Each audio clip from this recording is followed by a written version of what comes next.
Welcome back to Terrified Tales, where the rain falls slow and the fear creeps in quicker. Like and subscribe before we begin, and tell us where and when you're listening. Midnight, alone, that's when they find you. Evelyn Mayfair's fingers trembled as they hovered above the canvas, her breath steady but shallow, as if the air itself refused to touch her. The mansion around her was silent, yet each creak of the floorboards seemed to echo like a drum beat in her chest. Shadows clung to the walls, the lingering remnants of a past she couldn't escape. The once grand estate, now swallowed by neglect, felt more like a tomb than a home. And yet, here she stood, in the study, facing the very thing that had driven her back. The unfinished portrait of her sister, Nadia. Nadia, the light of her life. The one who had always been full of life and dreams, dreams cut short by a car accident that had taken her away. Eve had always blamed herself. She had been behind the wheel. She had been the one to make the decision to leave the party early. A decision that haunted her every waking moment. The accident had shattered everything. The death of her sister had destroyed her. For weeks, Eve hadn't been able to paint. Her brushes had sat untouched, and her canvases were abandoned in corners, covered in dust, like the remnants of some forgotten life. But this portrait, this single portrait of Nadia, had become an obsession. She couldn't remember a time when she hadn't been consumed by it. It was the last memory of Nadia, the final image that had seared itself into her mind, and now it was all that she had left. The face of Nadia, frozen in time on the canvas, gazed back at Eve. Her sister's eyes were wide yet lifeless, as if she were staring into the abyss. Eve had painted those eyes countless times in her mind's eye, but something about this portrait felt different. The eyes. There was something in them, something strange, a flicker of something that hadn't been there before. It was as though Nadia was watching her, urging her to finish the painting, to bring her back. Eve swallowed the lump in her throat and took the brush in her hand, the familiar weight of the handle grounding her. She dipped the bristles into the paint, the strokes hesitant at first, as if the canvas itself could reject her. Her eyes flickered between the portrait and the dark room. The house had always been old, but now it felt ancient. The walls had absorbed years of sorrow, regret, and loss. She could feel it, something pressing in on her, something hidden, something alive in the shadows. A sound broke the silence. A whisper. Eve froze, her hand mid-air. She thought she had imagined it, but it came again. A faint voice, soft and distant, but unmistakable. It was a voice she knew too well. "Nadia," she whispered, her voice trembling. The room was still, save for the whisper, which seemed to dance in the air, too fleeting to catch. She glanced around, half expecting her sister to appear, to walk through the door with her radiant smile and mischievous eyes. But there was nothing, only the silence. She shook her head, trying to force the thought from her mind. Grief could do strange things to a person's psyche, especially when that grief was as deep and unrelenting as hers. She'd spent the last year shutting out the world, drowning herself in the memory of her sister. But Nadia's absence felt like a weight on her chest, a constant pressure that never let up. She had returned to the estate not for healing, not for peace, but because she couldn't outrun the guilt. And now she couldn't stop painting. Her brush moved again, more confidently this time, as though the portrait demanded it. Eve focused on the features she remembered so clearly. Nadia's delicate nose, the curve of her lips, the soft glow of her skin. And yet, the more she painted, the more the portrait seemed to take on a life of its own. Her strokes grew faster, more frantic, as though the canvas was absorbing her emotions, her sorrow, her guilt, her yearning. And with each stroke, Nadia's image shifted, twisted, became more distorted. The eyes, those eyes, grew darker, their gaze more intense. It was as if the painting was not just a reflection of Nadia, but something more. Something ancient. Something that had always been here, watching. Eve blinked, then paused again. The shadows in the room deepened, creeping along the edges of the walls, as though they were alive, moving closer. The temperature in the room dropped, and Eve shivered despite herself. She looked around, but there was no breeze, no draft. Nothing. That could explain the chill that had settled over her. A shudder ran through her body. She wasn't alone. A voice, distant but clear, broke the silence again. This time, it wasn't just a whisper. It was a call, soft but unmistakable. Eve. Her heart skipped a beat. She dropped the brush, the clattering sound sharp in the stillness. Her breath caught in her throat as her eyes darted around the room, searching for the source of the voice. Eve. The voice came again, clearer this time, closer. She stood frozen, her heart pounding in her chest. She wasn't imagining this. The voice was real. It was too real to be a figment of her grief-stricken mind. "Who's there?" she called out, her voice trembling, but steady. She wasn't sure if she was trying to summon something, or if she was simply speaking to fill the oppressive silence. Either way, she needed an answer. She had to know if she was truly alone. The room was still, silent. But then, just as her hope began to fade, the air shifted. A shadow moved at the corner of her vision. Just a flicker, but enough to send a wave of cold terror down her spine. Eve took a step forward, her pulse quickening. She didn't know what she expected to find, but she couldn't stop herself. The floor creaked beneath her feet as she crossed the room toward the door. Her hand hovered near the doorknob, but before she could turn it, the whisper came again. Closer, almost urgent. "Eve, don't leave me." Her breath caught in her throat.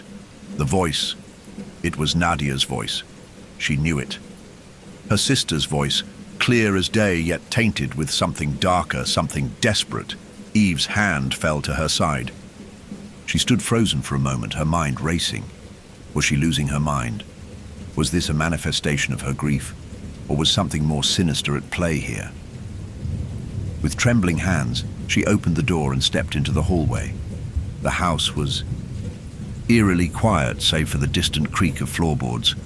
She could feel the walls pressing in around her, the air thick with a presence she couldn't explain.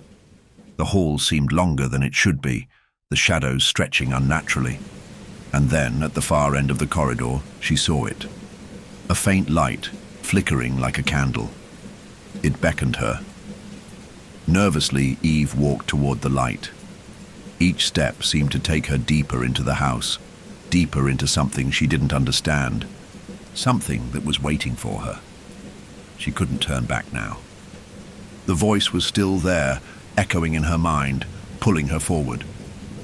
When she reached the source of the light, she found herself in front of a mirror, an old, ornate mirror covered in dust.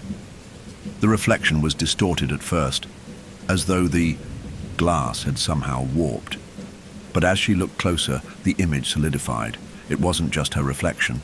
Nadia stood beside her, her eyes wide, her face pale, her mouth forming the words that had been calling to her. "Eve," the ghost of her sister whispered. "You have to finish the painting." The world around Eve blurred as the temperature dropped even further.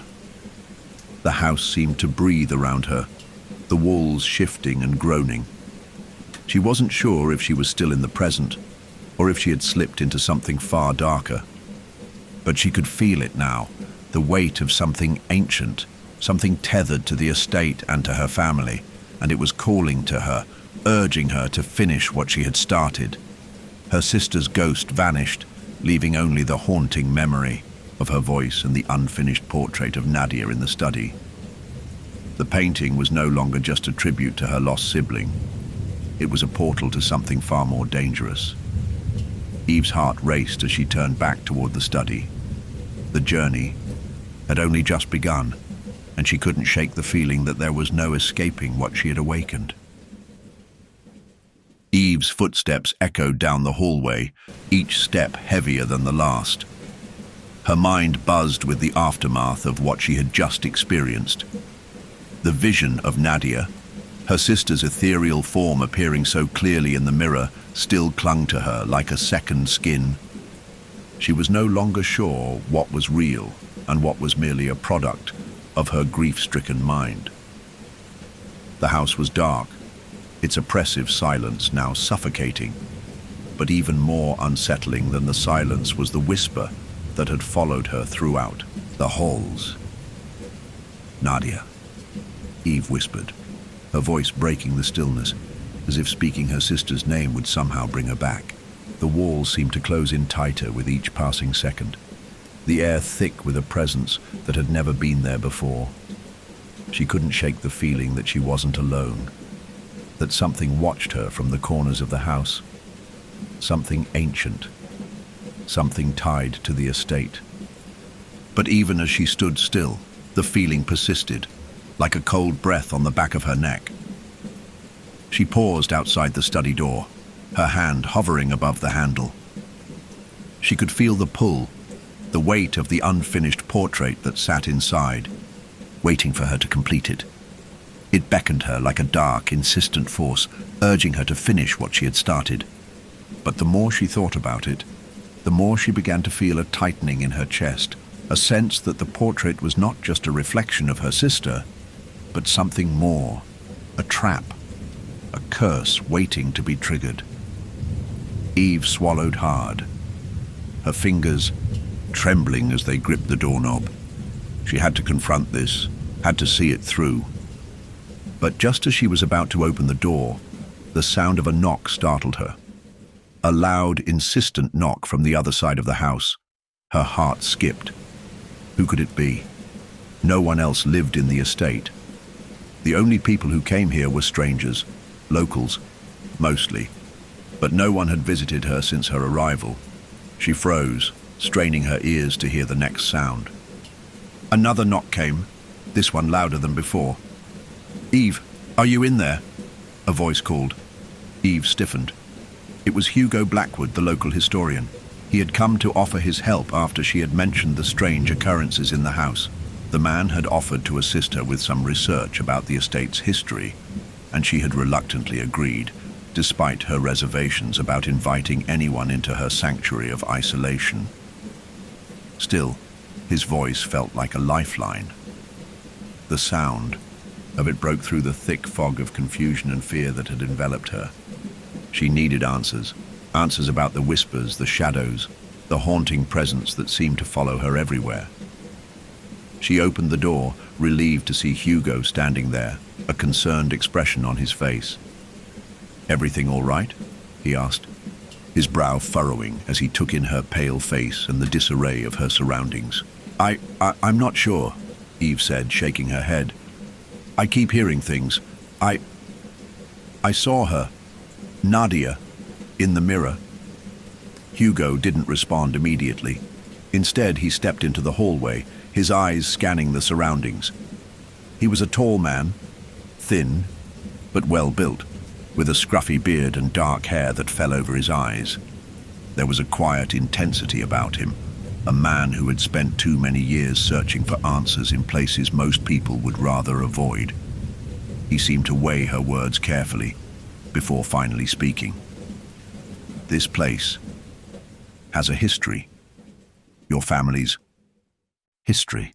It's one that isn't talked about much, even by the locals." Eve felt a chill run through her at the mention of her family's past. The Mayfairs had lived in this estate for generations, but the stories surrounding their lineage were shrouded in mystery. Her parents had always been distant, never discussing their past, never explaining the strange rituals or odd customs that seemed to be a part of their bloodline. "What do you mean?" she asked, her voice barely above a whisper. Hugo's eyes locked with hers. "There are old stories. Some say the Mayfair family made a pact long ago, with something that lived in the forest, something powerful and malevolent. The pact bound them to this land, and to something far darker. Some believe the deal was struck for wealth, power, but the cost was always high. Eve took a step back, her pulse quickening. "A pact," she repeated. "What kind of pact?" Hugo ran, a hand through his hair, clearly uncomfortable. "It's complicated, but the short version is this. The forest, the land, they're tied to an ancient force. An entity that demands something in return for prosperity, for keeping the land fertile, for keeping the family safe. Your ancestors, well, they made a deal with it. The details are lost to time, but the legacy of that pact, it's very much alive." Eve felt a lump form in her throat. She had always been taught that the history of her family was one of prominence and respect, but now it seemed like a legacy steeped in darkness and sacrifice.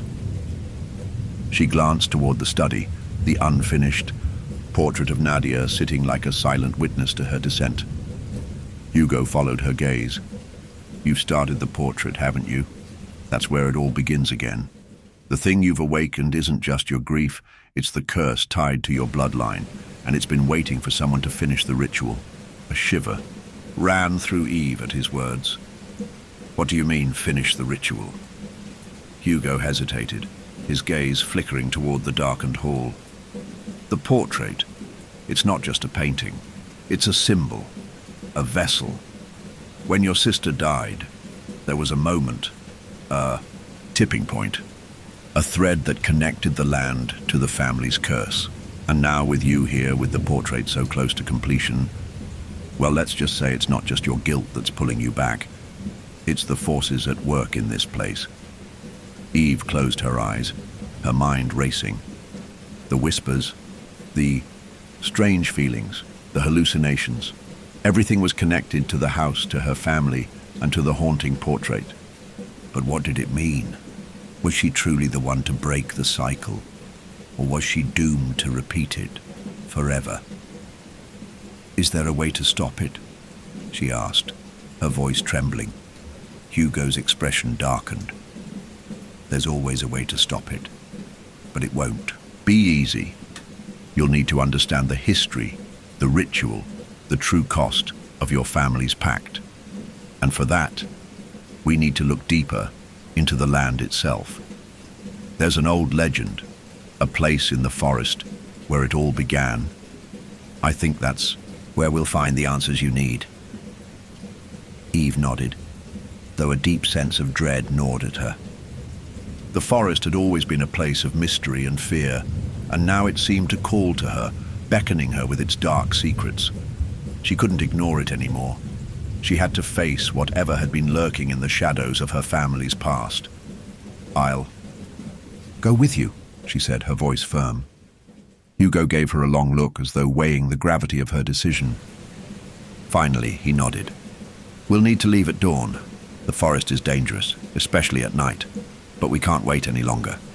The longer we stay here, the more the curse takes hold." As they made their way down the hallway toward the front door, Eve's thoughts raced. What had she gotten herself into? And what price would she have to pay for the truth? The walls of the estate seemed to close in around her as she stepped into the night, the moonlight casting long, eerie shadows on the ground. It felt as though the house was watching her, waiting for her to make her move.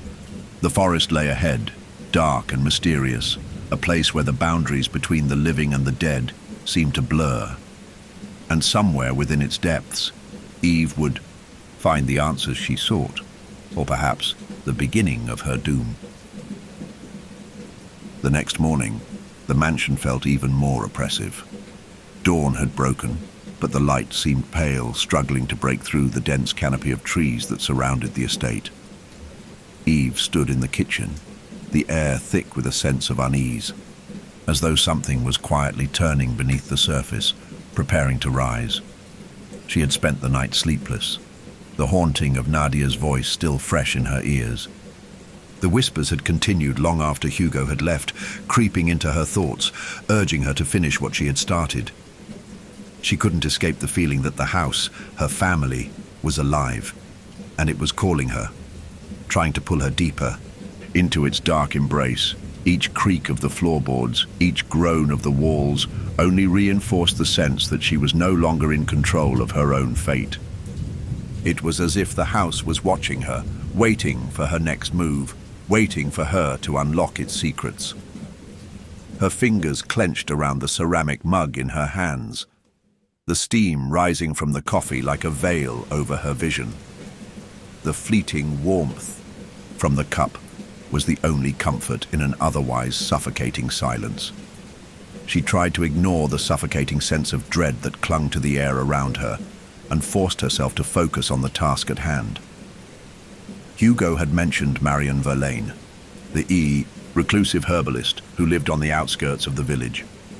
From the way Hugo spoke of her, it was clear that Marion held knowledge that no one else dared touch. Knowledge about the curse that haunted the Mayfair family and perhaps a way to stop it. Eve had always heard whispers about Marion, but she had never met the woman herself. The stories that circulated in the village were strange. Tales of a woman who had lived for generations, who knew the land like no one else, and who was said to have an unnatural connection to the forest. Some called her a witch, others a healer. But Eve didn't care about the stories. She needed answers, and if Marion was the one who could provide them, then she would seek her out. It wasn't long before Hugo arrived, his face grim and drawn, as he pulled up in his battered truck. He didn't speak as he helped her into the vehicle, the air between them thick with unspoken tension. The forest outside the mansion seemed to press in on them as they drove, the trees standing like silent sentinels watching their every move. The road leading to Marion's home was narrow, winding through a dense thicket of trees, the sunlight barely breaking through the branches above. The journey felt longer than it should have. The quiet seemed to stretch on forever, as if the world had fallen silent just for them. As they neared Marion's cabin, Eve's heartbeat quickened. The place was isolated, far removed from any other home in the village. It was a small, weathered house, tucked into a grove of trees, the smoke rising lazily from the chimney. The air around it felt different, charged, as if the very ground beneath her feet was imbued with some ancient power. Hugo slowed the truck to a halt, and they stepped out into the cool morning air. The forest seemed to hum around them, the leaves rustling in a way that felt almost intentional, as if they were speaking in some forgotten language. Eve felt an instinctual shiver run down her spine, but she ignored it. Her mind focused on the task at hand. As they approached the cabin, the door creaked open before they could knock, and there stood Marion Verlaine, a woman whose age was difficult to place. Her skin was pale, her face lined with wrinkles that told the story of someone who had lived far longer than her years should allow. Her hair was long, silver, and wild, framing her face in a tangled mass of curls. Her eyes, though, were what struck Eve the most, deep, dark, and knowing, as if they could see right through her.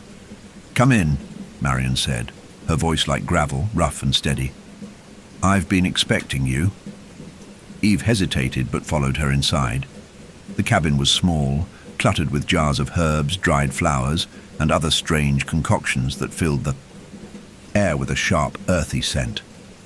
The walls were lined with shelves filled with old books and odd trinkets, things that seemed out of place, relics from a time long past. The room was dim, the only light coming from a few flickering candles scattered around the space. Marion gestured for them to sit, and Eve sank into the chair across from her, feeling the weight of the moment settle in. Hugo took a seat beside her, his face grim, as though he too understood the gravity of what was about to unfold. "I know why you're here," Marion said, her voice cutting through the silence. "You've come to seek the truth about your family's curse. You want to know how to end it, how to undo what's been done." Eve nodded, her throat dry. "Please," she said, her voice barely above a whisper. "Tell me what I need to do." Marion's eyes narrowed slightly, her gaze shifting between Eve and Hugo. She seemed to weigh Eve's words carefully before responding. The Mayfair family has been bound to this land for generations. Your ancestors made a pact with the forest, an ancient pact with an entity that demands a price. It's not a simple curse, Eve. It's a bond, a tether that links your bloodline to the land itself. And to break that bond, well, it won't come without consequences. Eve's heart sank at her words, but she pressed on. What kind of consequences? Marion leaned forward, her hands clasped tightly in front of her. The pact was made long ago by your great-great-grandfather. He sought power, wealth, and protection for the family, and in return the forest gave him what he desired. But there was always a cost, a life, a sacrifice to maintain the balance. Over time, the pact has become more insistent. The price grows with each generation, and it's always tied to the one who carries the curse. Your sister Nadia was supposed to be the next offering, but she died. And now the pact calls for you. Eve's breath caught in her throat. Me? Marion nodded. Yes. The portrait you've been working on. It's not just a reflection of your grief. It's a key, a symbol, a way to awaken the pact, to call the entity back. And once it's called, it will demand what is owed. Eve's mind raced, her thoughts a blur. The portrait, her obsession with it, it wasn't just a way to remember Nadia. It was a tether, a link to something far darker, something far more dangerous than she had ever imagined. She could feel the weight of the curse pressing down on her, its cold fingers wrapping around her heart. What can I do? She asked, her voice shaking with fear and desperation. Marion leaned back in her chair, her eyes calculating. There is a way to break the curse, but it requires more than just strength. It requires knowledge. The forest holds the answers, but they are not easily found. You must go to the heart of it, to the place where the pact was made. There, you will find the truth. Eve looked at Hugo, her eyes pleading for answers. Hugo, though, remained silent, his face set in a grim expression. He seemed to know more than he was willing to share. But now was not the time to press him. She needed to know the truth, all of it, and Marion was the key to unlocking it. How do I find the heart of the forest? Eve asked, her voice steadier. Now, though, her hands still shook with fear. Marion's lips curved into a faint, knowing smile. You'll know it when you see it. The forest has a way of revealing itself to those who are meant to find it. But be warned, once you enter, there is no turning back. The forest will test you. It will show you things that you are not ready to see, and it will demand a price. Eve stood, her heart heavy with the weight of the decision before her.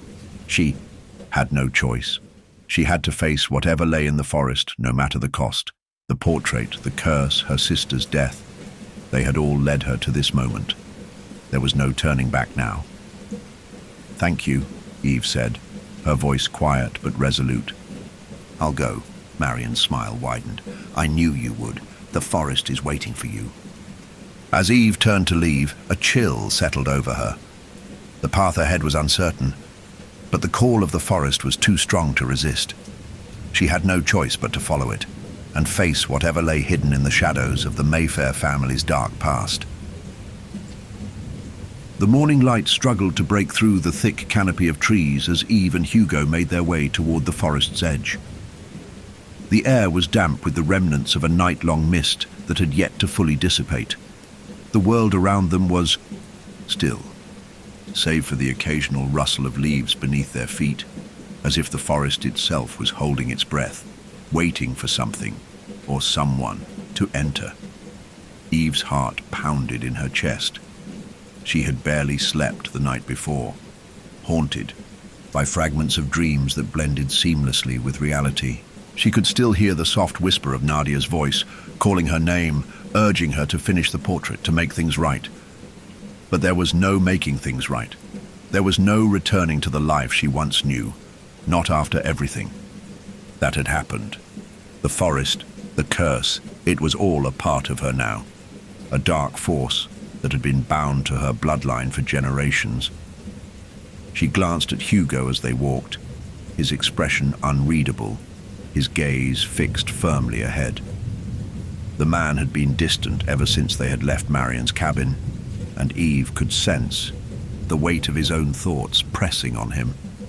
She couldn't blame him. The history they were about to face was not just her burden, it was his too.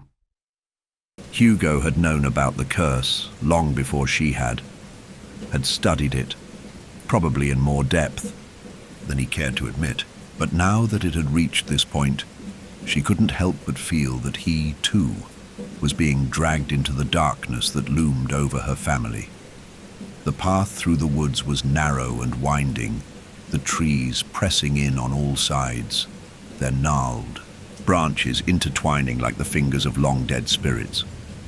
Eve could feel the oppressive weight of the forest around her, as if it was watching, listening, waiting for them to make a misstep. Her mind kept returning to Marion's words.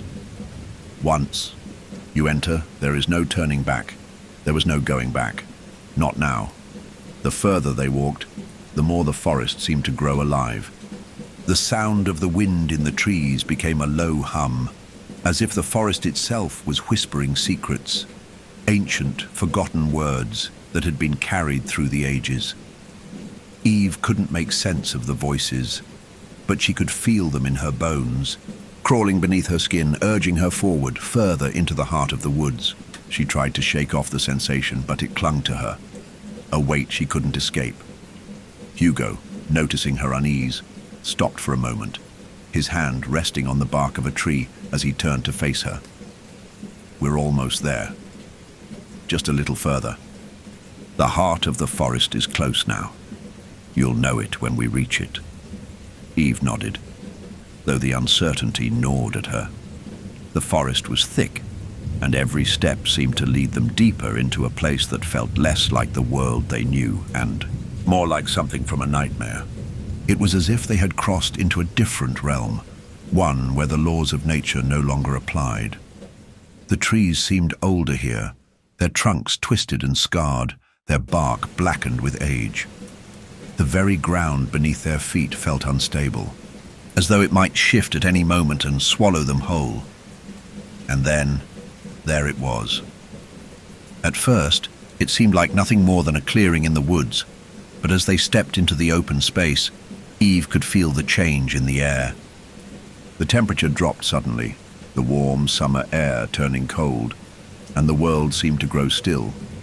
The whispering voices that had filled her ears were gone, replaced by an eerie silence that seemed to press in on all sides. Eve could see the outline of an old stone structure in the center of the clearing, partially overgrown with ivy and moss.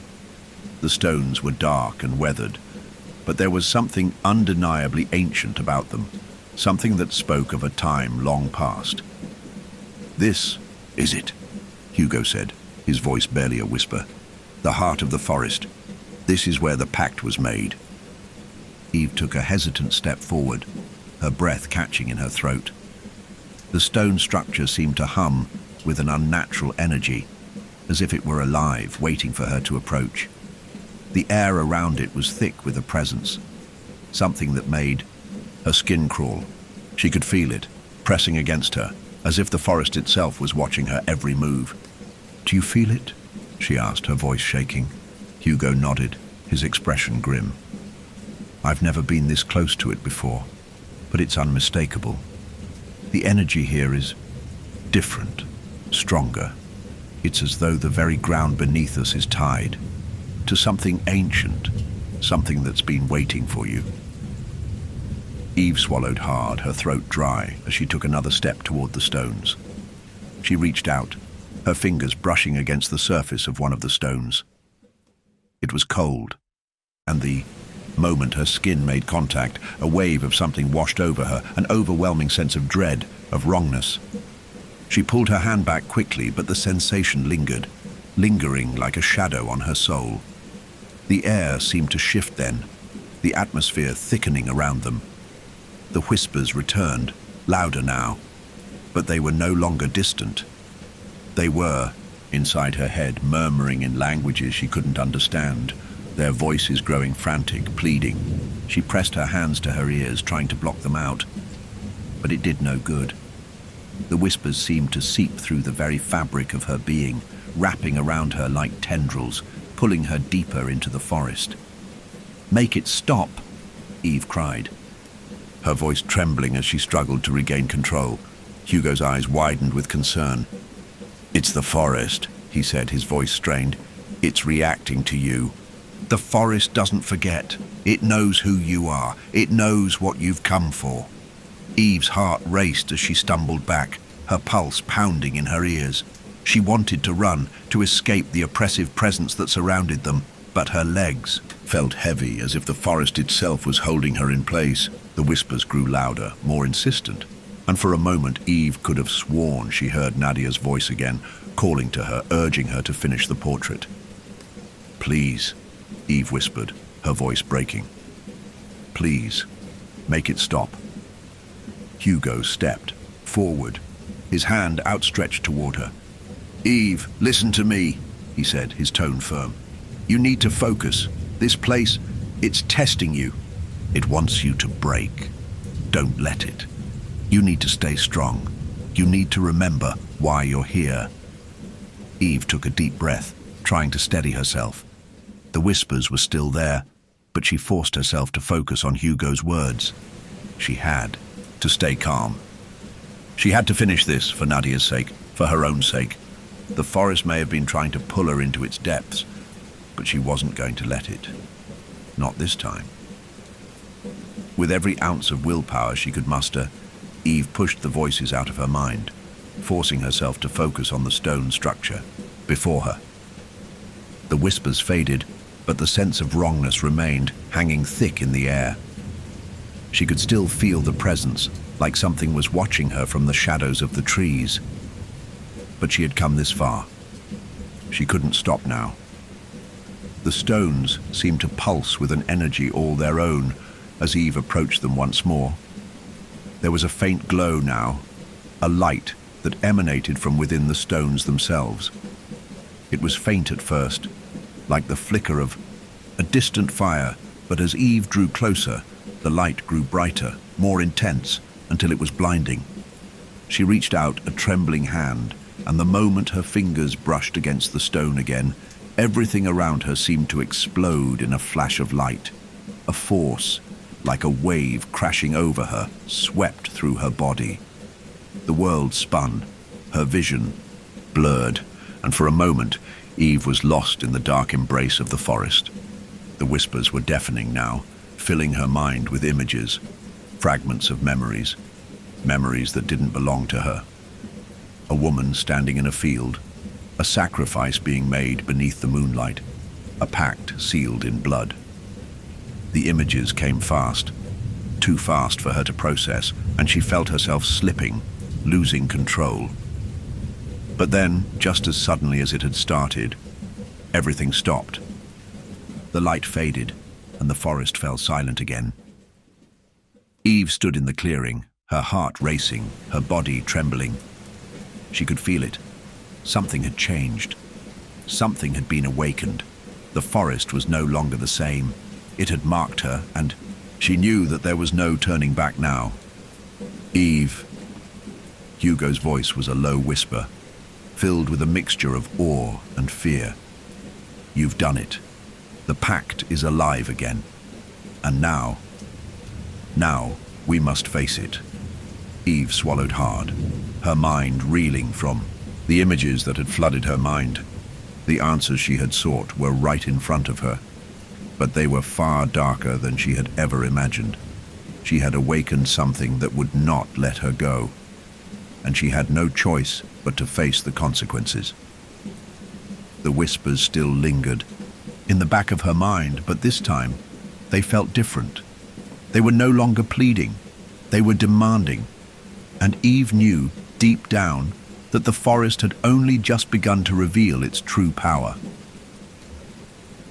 Eve couldn't remember the exact moment when the forest had stopped feeling like something she needed to escape from and instead became something she could never leave. It was as though, once she crossed the threshold into the heart of it, the trees had grown around her, pulling her in.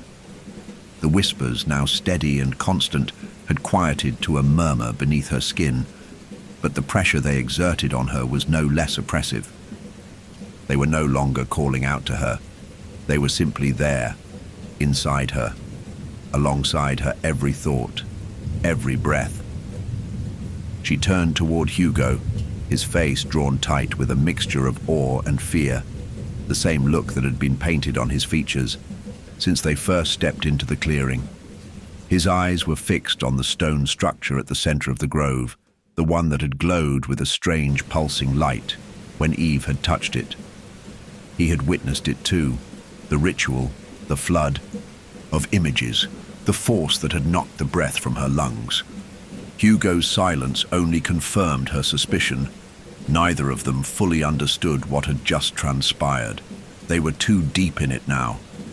She could feel it. The entity that had lived on this land for centuries, the ancient force that had claimed her ancestors. It was awake again. It was watching them. The energy around them still hummed, though the oppressive silence of the forest had returned. Eve felt the weight of the pact looming over them like a cloud, darkening the sky above. The deal, she realized, had never been about the Mayfair family's prosperity. That had been the illusion. The true cost was something far darker, something the forest had kept hidden for generations. What happened? Eve's voice was hoarse, barely above a whisper. She couldn't suppress the tremor in her words. What did I just do? Hugo was still standing near the stone structure, his eyes closed, as though trying to center himself in the wake of the overwhelming sensation that had flooded both of them. He slowly opened his eyes, and when he turned to face Eve, there was a momentary flicker of regret in them. "You've done more than awaken the pact," he said softly, his voice tight. "You've renewed it." Eve's heart sank. Renewed it? But how? Hugo's gaze remained fixed on her, his face a mixture of sorrow and resignation. The pact wasn't truly broken, Eve. It merely lay dormant. The forest had to wait for an heir, someone with the bloodline, someone whose very essence was tied to the curse. And now, with you standing here, completing the final part of the ritual, the bond is sealed again. Eve felt her chest tighten, as though her very breath had become caught in the roots of the trees. She had feared it, suspected it, but to hear Hugo speak the words aloud felt like a death sentence. "No," she whispered, shaking her head, her voice barely audible. I didn't mean to. I only wanted to." She stopped, feeling the words crumble in her throat, hollow and useless. "I didn't mean to do this." Hugo's face softened, but his eyes were filled with an understanding that only deepened the pit in her stomach. "I know, but it doesn't matter now. The forest has claimed you. It knows your name, your blood, your history. Her blood, her name, her history, the Mayfair name. The name tied to a curse older than memory, woven into the very fabric of this land. It had been passed down through generations, and now it had reached her. Eve had always wondered why she felt so different from the rest of her family, why she was never able to truly connect to her parents, to anyone. But this was the reason.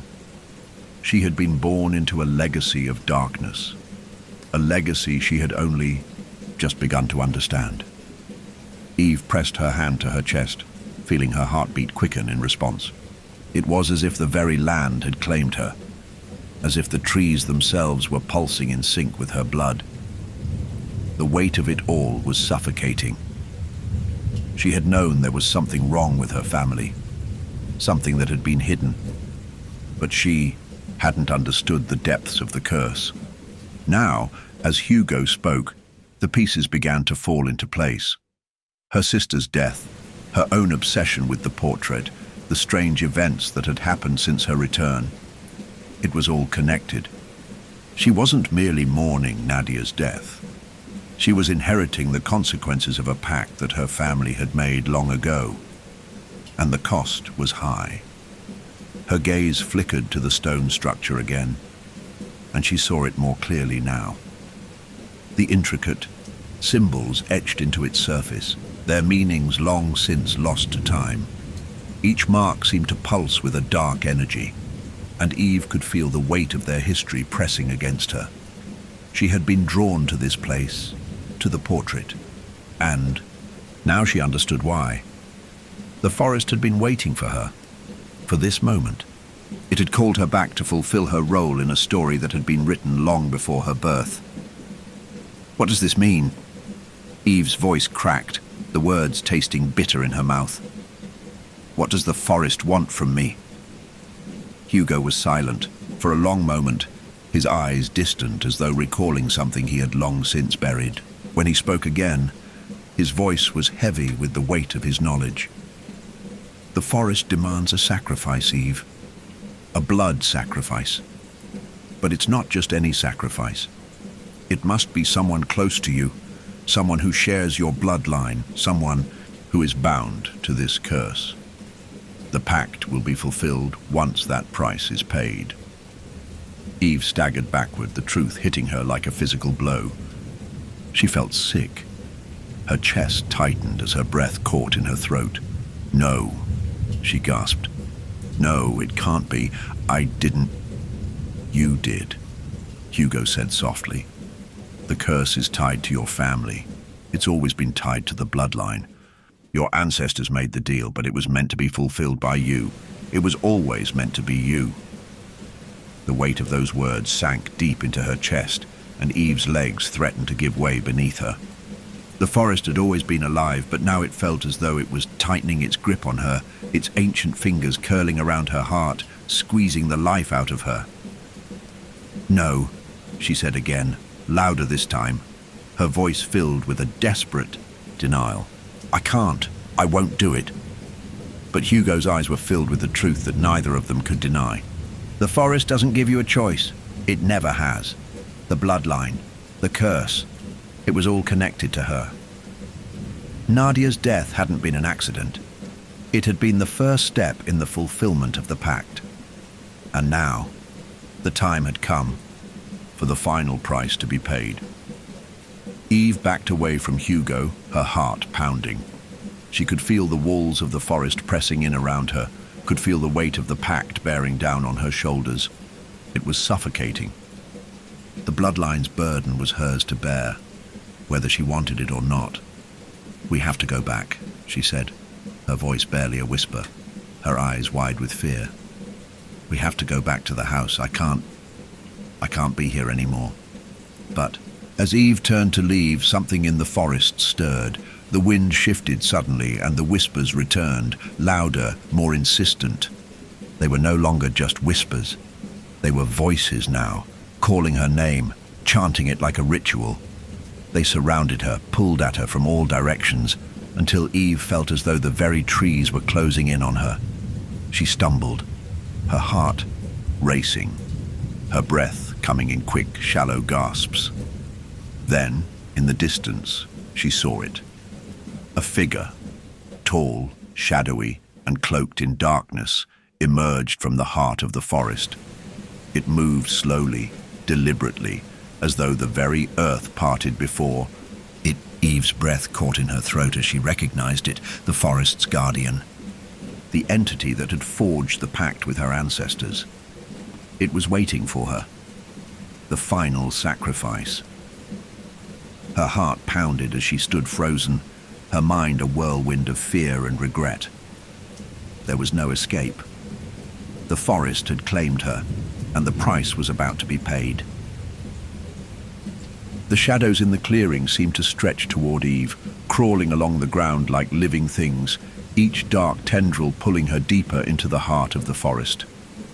The figure standing at the edge of the grove was tall, its presence commanding, and yet it seemed to move with a strange, ethereal quality, as if it were both there and not there at the same time. It was cloaked in darkness, its features hidden beneath a heavy shroud, but even without seeing its face, Eve could feel the weight of its gaze on her, the suffocating pressure of something ancient and relentless. The whispers grew louder, their chanting now a constant thrum beneath her skin. They reverberated in her bones, calling her name, urging her to step forward, to submit, to finish what had been started. But Eve could not move. She was frozen, every part of her body rebelling against the impulse to walk toward the figure. She had come so far, and yet the last step felt impossible. The cost was clear now, the sacrifice that had been promised, the price of the pact that had been sealed long before her birth. The figure before her was no mere spirit. It was the guardian of the pact, the entity that had waited for this moment.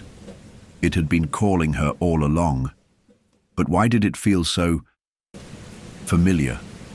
Her breath caught in her throat as a memory, distant and fragmented, began to rise to the surface. The memory of someone she had long since forgotten. A figure from her past, a man who had once been close to her. Lucien, her cousin. Lucien had disappeared a year ago, leaving behind only cryptic notes and strange symbols, remnants of his descent into occultism. He had been obsessed with the curse, the rituals, the very same things that had brought Eve back to this cursed land.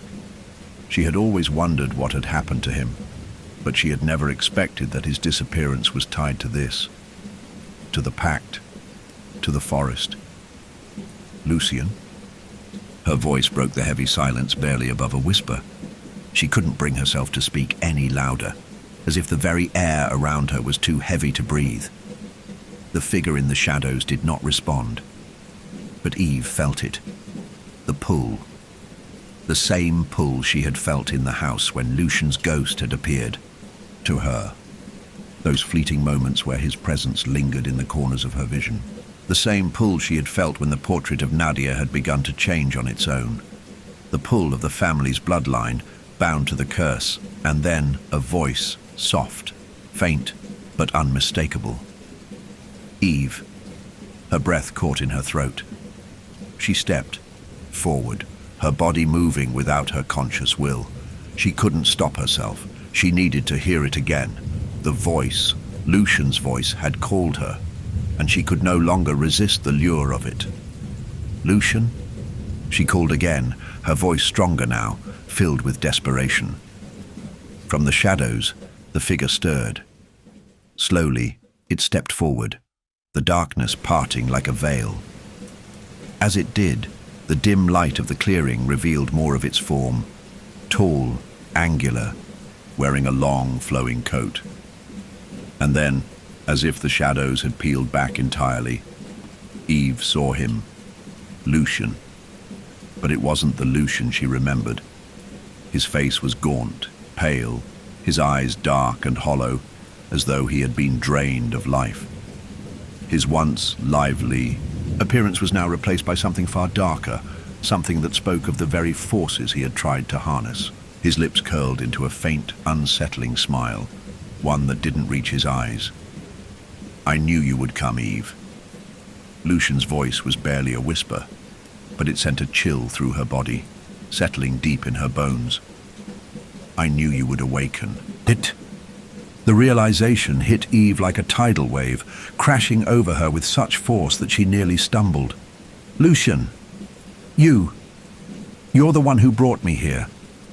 Lucien's smile deepened. He didn't deny it. "I didn't have a choice," he said softly, his voice filled with a hollow sadness. "None of us did." Eve's chest tightened, her heart pounding in her ears. You knew about the curse. You knew what had to be done." "I didn't. No, Eve. I couldn't have known." Lucien's eyes flickered with an emotion Eve could not place. Fear, maybe, or something darker. The forest, it takes what it wants. It calls us, one by one. Each generation of Mayfairs has been chosen for this purpose. But I didn't think it would be you. Eve's hands trembled at her sides.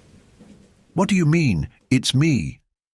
Lucian took a step closer, his gaze fixed on her. You're the last, the final heir. The one who must complete the pact. The one who must give the forest what it demands. Eve's mind reeled. The truth was unraveling before her eyes, but it made no sense. But Nadia was never meant to survive. Lucian interrupted, his voice quiet but sharp. She was the sacrifice that should have been made. But when she died, the forest didn't let go. It waited for you. I didn't know, Eve whispered, a wave of grief and guilt crashing over her. I didn't know I was a part of this. I didn't know the price of the legacy I inherited. Lucian's expression softened, though his eyes were still clouded with something darker. You didn't, but the forest did. And now you're here. The choice is yours. Eve's breath caught in her throat as she stepped back, her mind struggling to piece together the broken fragments of truth that Lucian had laid before her. The forest had waited for her. The bloodline had always carried the curse, and she was the one who would either renew it or break it. The choice, her choice, was the one that would decide the future of her family. But what was the cost of that choice? What price would she have to pay to end this? I can't do this, she whispered, shaking her head. I can't be the one to carry this burden. Lucian's gaze darkened, his lips curling into a twisted smile. The forest doesn't care about what you want, Eve. It's never been about choice. It's about the blood, the sacrifice. A distant sound, the rush of wind, the creaking of the trees, interrupted their conversation, but Eve couldn't tear her eyes away from Lucian. She could feel the presence of the forest growing around them, as if it was tightening its grip on her, urging her to make the decision, to step forward and finish what had been started centuries ago. But the more she thought about it, the more the weight of the decision crushed her. She wasn't the only one tied to the curse. Lucian had been consumed by it, just as her parents had been. The forest had taken everything from her family, one piece at a time, and now it wanted her to sacrifice another. But was she strong enough to resist? Suddenly, Lucian's form began to flicker, as if the shadows themselves were consuming him. His figure blurred, the darkness pulling him in as though the forest was reclaiming him. His voice, now distant and hollow, echoed in Eve's mind. It's your choice, Eve. Don't let them down. Before she could respond, he was gone, vanished into the shadows, leaving only the sound of the wind rustling through the trees and the oppressive weight of the forest hanging over her. The clearing was silent once more, and Eve knew, deep in her soul, that she had just begun a battle she might not be able to win. The air was thick with a palpable tension, the oppressive silence of the forest settling over Eve like a weight pressing down on her chest. Lucian's apparition had vanished into the shadows, and with it, the fragments of truth he had left behind swirled in her mind, uncertain and elusive. The whispering voices in the trees, which had grown fainter with his departure, now felt like they were pulsing beneath her skin, relentless in their demand for her to act. Eve stood in the clearing, the wind biting at her skin, her thoughts scattered and disjointed, as though the very fabric of her reality was beginning to unravel. She had always known that her return to the estate, her return to this cursed place, was not merely a coincidence. But the truth that Lucian had revealed to her, the revelation that she was the final heir, the one destined to renew the pact, had shattered her perception of everything she thought she understood. The forest, the curse, her bloodline. It was all tied together in a web of destiny, that she had no way of escaping. Eve glanced at Hugo, who stood silently beside her, his eyes shadowed with a mixture of guilt and something else, something unspoken. Hugo had known all along about the curse, about the pact, and had kept it from her.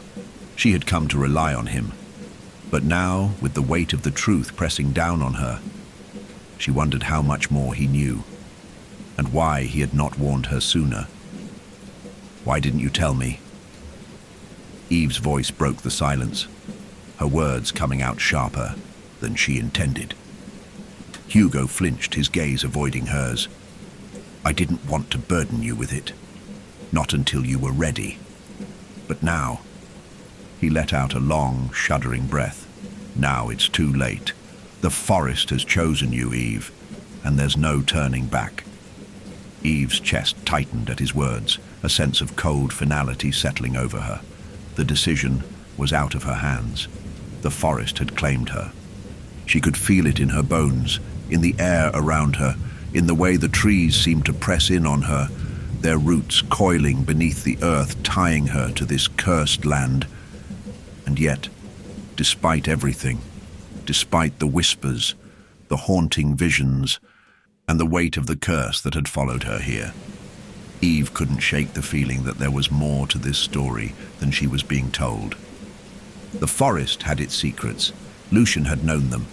But the entity, the forest itself, seemed to be keeping the final, crucial truth hidden from her. "You said the forest was waiting for me," she murmured, mostly to herself. "But why? Why me, Hugo?"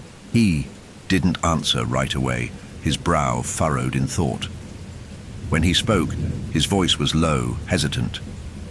"Your family has always been tied to the forest, Eve. The pact. It wasn't just a simple bargain. It was a bond. One that cannot be broken unless the bloodline is severed, unless the final heir pays the price. And now that you've come back, the curse is stronger than ever. The forest will do whatever it takes to claim what it's owed." Eve felt a chill wash over her, the weight of his words sinking deep into her chest. Her bloodline, the very thing she had once believed, was her inheritance, was now the thing that condemned her. The whispers in the trees, the oppressive weight of the forest, it was all tied to her family, to the pact her ancestors had forged with something far older and darker than anything she could comprehend. The trees around them seemed to lean in, their gnarled branches reaching out as though to listen to their conversation. The air was thick, suffocating, as if the forest itself was waiting for her to make the next move. And deep down, Eve knew what it was asking of her. The forest wanted her to choose, to make the sacrifice. But how could she? How could she condemn someone else to the same fate she was facing? "How do we stop it?" Eve asked, her voice barely above a whisper. Hugo shook his head slowly, his eyes dark with a sorrow that mirrored her own. "We don't. The forest won't let you go until the pact is fulfilled. You can try to fight it, but what?" Eve pressed. "But it will always find a way to claim what it's owed," Hugo finished quietly. "The forest will never release its hold until the price is paid." The air around them seemed to shift, the wind picking up as if responding to Hugo's words. A distant howl echoed through the trees, followed by a rustling noise, a faint whisper on the wind that sent a shiver down Eve's spine. "Do you hear that?" Eve asked, her voice trembling. Hugo nodded grimly, his eyes scanning the clearing. "It's the forest. It's calling you." The wind grew stronger, and the shadows around them seemed to deepen, stretching into the distance, like the fingers of some unseen entity reaching for them. Eve's heart pounded in her chest as she took an unsteady step forward, compelled by the pull of something unseen, something ancient. It was as though the very fabric of the forest had begun to tear open, revealing glimpses of something hidden beneath. The trees swayed in the wind, but their movement was unnatural, almost deliberate, as if the forest itself was preparing for something. Something was changing, and Eve could feel it in her bones. The energy in the air was thick, charged, and the oppressive sense of inevitability pressed against her, forcing her to move forward.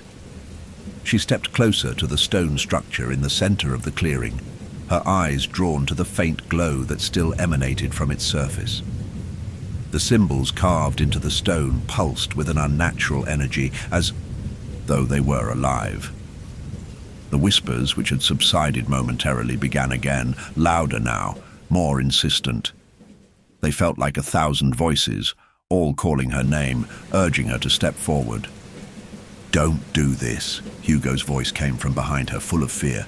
"Eve, please." But Eve didn't turn back. The call was too strong. The whispers, the pulsing energy from the stones, it was all leading her to this moment, the final choice. With every step she took toward the stone structure, the world around her seemed to distort, as though the very air was bending, shifting. The trees whispered in a language she didn't understand, and yet the meaning behind their words was clear. It was time to face the truth, time to confront the price her family had paid for generations. As Eve reached the stone, she placed her hand on its surface once more. The moment her skin touched the cool stone, the world around her shattered. A blinding light engulfed her, and she felt herself being pulled into the stone, into the very heart of the forest. Her body was weightless, her mind consumed by a vision of her ancestors standing in a circle beneath the full moon, the pact being sealed in blood. She saw their faces, their fear, their regret, and she saw the entity, an ancient, shifting shadow, its form both human and something far more terrifying, standing at the center of the ritual. The truth was clear now. The pact had been made not just for power, but for survival. It was a deal with a force older than the land. Itself, a force that demanded a life for every generation. And now, that life, Eve's life, was the final payment. The vision blurred, and Eve's surroundings twisted as the stone's energy surged through her. She saw her sister Nadia standing before her, but it wasn't the Nadia she remembered. This Nadia was older, her eyes empty, her mouth moving as if speaking to Eve. "Finish it," she whispered, her voice cold. "Complete the pact. Set us free." And then Eve understood. She wasn't just fighting for her own survival. She was fighting for her family's redemption. But redemption came at a price that would require her to make the ultimate sacrifice. The decision was hers to make. But no matter what, the forest would claim its due.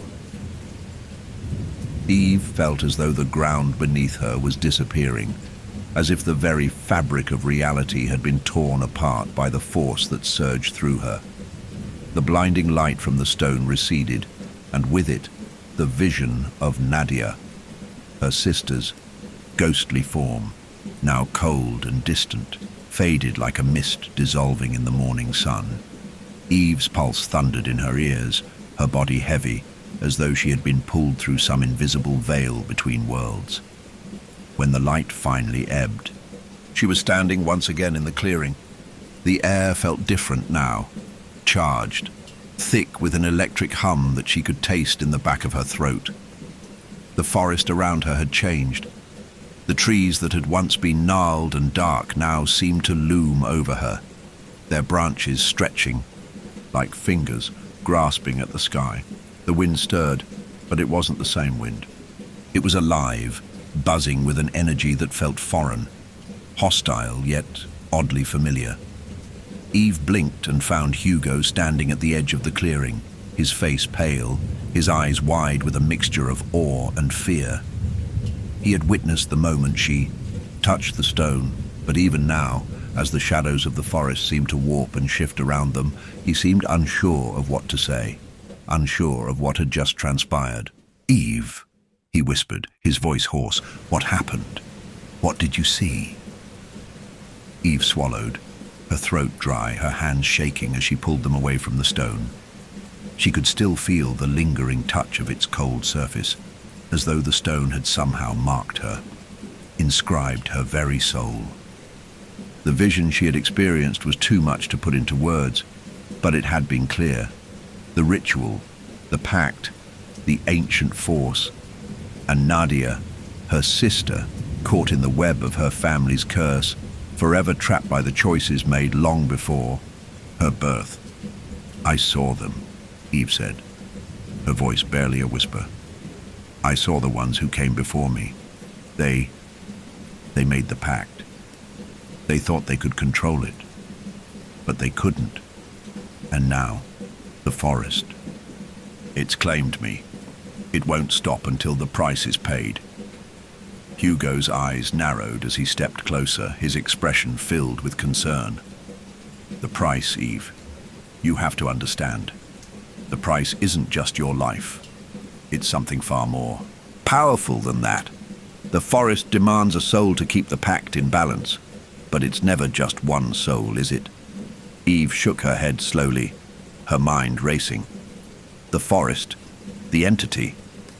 It had taken everything from her family, piece by piece. First, it had claimed her ancestors, then Nadia. And now it was waiting for her to complete the final part of the ritual. It was the bloodline's curse, her curse. There was no escaping it. But as she stood there, a thought flickered in her mind. Something Lucian had said, something that had been nagging at her since his apparition had vanished. He had spoken of the forest testing her, of the choices she had to make. He had hinted that the answers were hidden, buried deep within the land, within the very estate she had come back to. There was something she was missing, a door, a key, a piece of the puzzle that hadn't yet revealed itself. "I have to go back," Eve said suddenly, the words tumbling from her lips before she could stop them. Hugo looked at her in confusion, his brow furrowing. "Go back? Back where?" "Back to the estate," Eve replied, her voice firm. "The answers are there. The forest, it wants me to find something hidden in the house." Eve could feel the pull in her chest, the magnetic force that was leading her back to the place that had never truly been home. The mansion, her family's legacy, it had been built on the blood of the pact. The secrets of her family's history, the truths buried within the walls of the house, were calling her. The door to the past, the key to breaking the curse, it was somewhere inside. Hugo's face contorted with doubt, but he nodded slowly. "If you're sure." "But Eve, I have to warn you. The house, it's not the same as it was when you left. Things have changed. The force in there, it's alive. Watching." Eve didn't answer. She didn't need to. The forest, the curse, it was waiting for her. And the mansion, with all its dark secrets, was the only place where she could find the answers she needed to understand what had been hidden from her all these years. The walk back to the estate was a blur, the air thick with unease. The trees parted as they moved along the path, but the forest felt different now, as though it were watching them, as though every leaf, every branch was aware of their presence. The shadows stretched across the ground, dark and foreboding, and the wind howled in the distance, like the whispers of forgotten souls. By the time they reached the edge of the estate, the mansion stood like a dark sentinel, its windows staring, out like empty eyes, its once proud structure now sagging under the weight of years of neglect. It felt alive in a way that made Eve's skin crawl. The house had always been an uncomfortable place for her, a place where the walls seemed to close in, but now it felt even more so, as though the house itself was aware of their return, of the task that had brought them back. Eve turned to Hugo, her expression hardening. "Stay close to me. We have to find what's hidden." Hugo's gaze flickered with uncertainty, but he nodded and followed her into the mansion. The front door groaned as Eve pushed it open, the air inside stale and thick with dust. The grand hallway stretched out before them, the faint echoes of their footsteps reverberating through the empty space. The house was quiet now, too quiet. It felt as though it had been waiting for them to arrive, as if it knew exactly why they were here. Eve's heart pounded as she moved down the hallway, her eyes scanning the familiar walls for any sign of what she was supposed to find. But nothing seemed out of place. The walls, once adorned with portraits of her ancestors, were now bare, the frames long removed. The once grand staircase loomed before her, its steps worn and uneven, the banister covered in a thick layer of dust. "It's here," Eve murmured, more to herself than to Hugo. "The door. It has to be here." She moved toward the far end of the hallway, where a set of wooden double doors stood half open, leading into what had once been the study of her great-grandfather. The room beyond was as she remembered it: cracked leather chairs, piles of forgotten books, shelves filled with old maps, letters and forgotten artifacts. But it was something else, something more hidden, that caught her eye. At the far end of the room, behind a tall bookcase, she could see it, the faint outline of a door, partially concealed by a layer of dust and debris. A hidden door, a secret entrance. Eve's breath caught in her throat. This was it. The door she had been searching for, the hidden passage that had been sealed away, waiting for someone to uncover it. Without a word, Eve approached the bookcase, her hands trembling as she pushed it aside, revealing the door hidden beneath. It was old, its surface carved with intricate symbols that matched those on the stone in the forest. The same symbols that had pulsed with energy when she had touched them. "This is it," Eve said, her voice barely above a whisper. "This is the key." But as she reached for the door, a sudden, sharp noise echoed through the house. A low groan followed by a rattle, as though something ancient had been disturbed. The house was alive, and it was waiting for her to open the door. Eve stood before the hidden door, her fingers hovering just above the tarnished brass handle. The sound of her pulse pounding in her ears almost drowned out the low groan that echoed through the house. The walls seemed to shudder, as though the very foundations were protesting her intrusion, but she didn't pause. She couldn't afford to. The house was alive with dark energy, as if the very air was thick with secrets, waiting for her to uncover them. The key had always been here, hidden away, tucked in the forgotten corners of the estate, waiting for someone to find it. Waiting for her.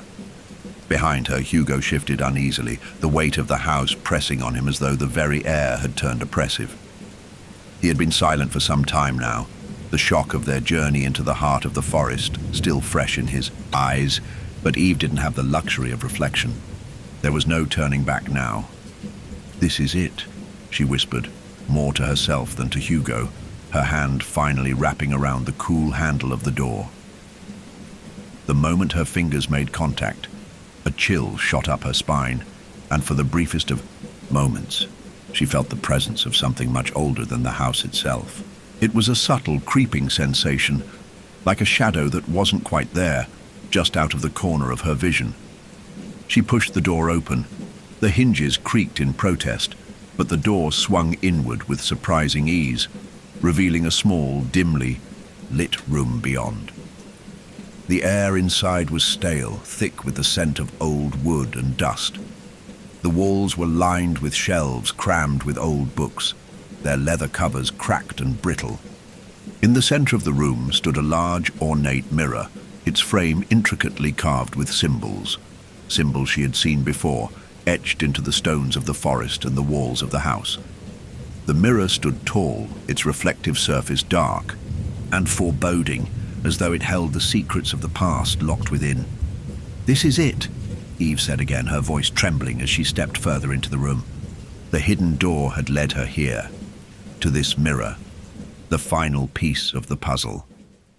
It was as if the room had been waiting for her to see what had been concealed from her for so long. "What is this place?" Hugo asked, his voice barely above a whisper. He stood just inside the doorway, his eyes wide as he took in the sight of the mirror and the strange symbols carved into its frame. There was an unease in his voice, a flicker of something deeper, something he hadn't shared with her yet. Eve didn't answer right away. Instead, she took a step toward the mirror, her gaze drawn to the surface. The reflection staring back at her wasn't her own. It was distorted, twisted, as though something beneath the surface was pushing against the glass, trying to break free. She blinked, and the reflection shifted. For a brief moment, she saw her sister Nadia standing behind her, her eyes wide, her face frozen in an expression of sorrow. But when Eve turned to look, Nadia was gone, vanished like a dream fading. Upon waking, she reached out to touch the mirror, her fingers brushing against the cool surface. As she did, a strange sensation coursed through her, like electricity running through her veins. The mirror began to ripple, the surface warping and shifting, distorting the reflection further, and then, through the glass, Eve saw something, someone. Marion. The herbalist's face appeared in the mirror, her eyes cold and calculating, her lips curled into a knowing smile. Eve's heart skipped a beat. She hadn't expected this. Marion had always been a mysterious figure, but now, seeing her reflection in the mirror, she understood. Marion had known far more than she had let on. The woman had been a part of this curse from the very beginning. She had been watching Eve, waiting for her to reach this point. "What do you want?" Eve's voice was shaky, her eyes never leaving the mirror. She could feel the weight of Marion's gaze pressing down on her, the silent judgment that had always lurked beneath her cryptic words. Marion's reflection tilted her head, her smile widening. "What do I want?" she repeated, her voice echoing softly in the stillness of the room. "I want what was promised to me, Eve. What your family promised me long ago." Eve's breath caught in her throat. "What are you talking about?" "You know," Marion said softly, her reflection growing clearer in the mirror. "The pact. Your family's bloodline has always been tied to the forest, to the entity that lives within it. And I've been waiting for the right moment to claim what is mine." Eve felt the chill of realization settle in. She had known there was more to Marion than she had let on. The herbalist, with her cryptic warnings and veiled threats, had always seemed too involved for someone who claimed to be just a village outcast. But now, as the truth began to unravel, Eve understood. Marion wasn't just a witness to the curse. She had been part of it. A willing participant, perhaps even a beneficiary of the power the forest offered. "You were part of this," Eve said, her voice tight with anger and betrayal. "You've been manipulating me from the start." Marion's reflection in the mirror did not flinch. "Manipulating? No, Eve. I have been guiding you. You are the key to breaking the curse, or completing it, and the power that will come from it is what I have been waiting for. Your family owes me, Eve. They promised me something when they made the pact, and I've come to collect." Eve shook her head in disbelief. "You were never trying to help me. You were using me." Marion's reflection smiled, the darkness in her eyes growing colder. "You were never meant to understand, Eve. Your family's pact was always going to end with you, and I knew you would come here. You would awaken the power. You would unlock the final door." The mirror began to shimmer again, the reflection shifting and warping as the energy in the room thickened. The air was charged, and Eve could feel the weight of the curse pressing down on her, wrapping around her like chains. "No," Eve whispered, stepping back from the mirror.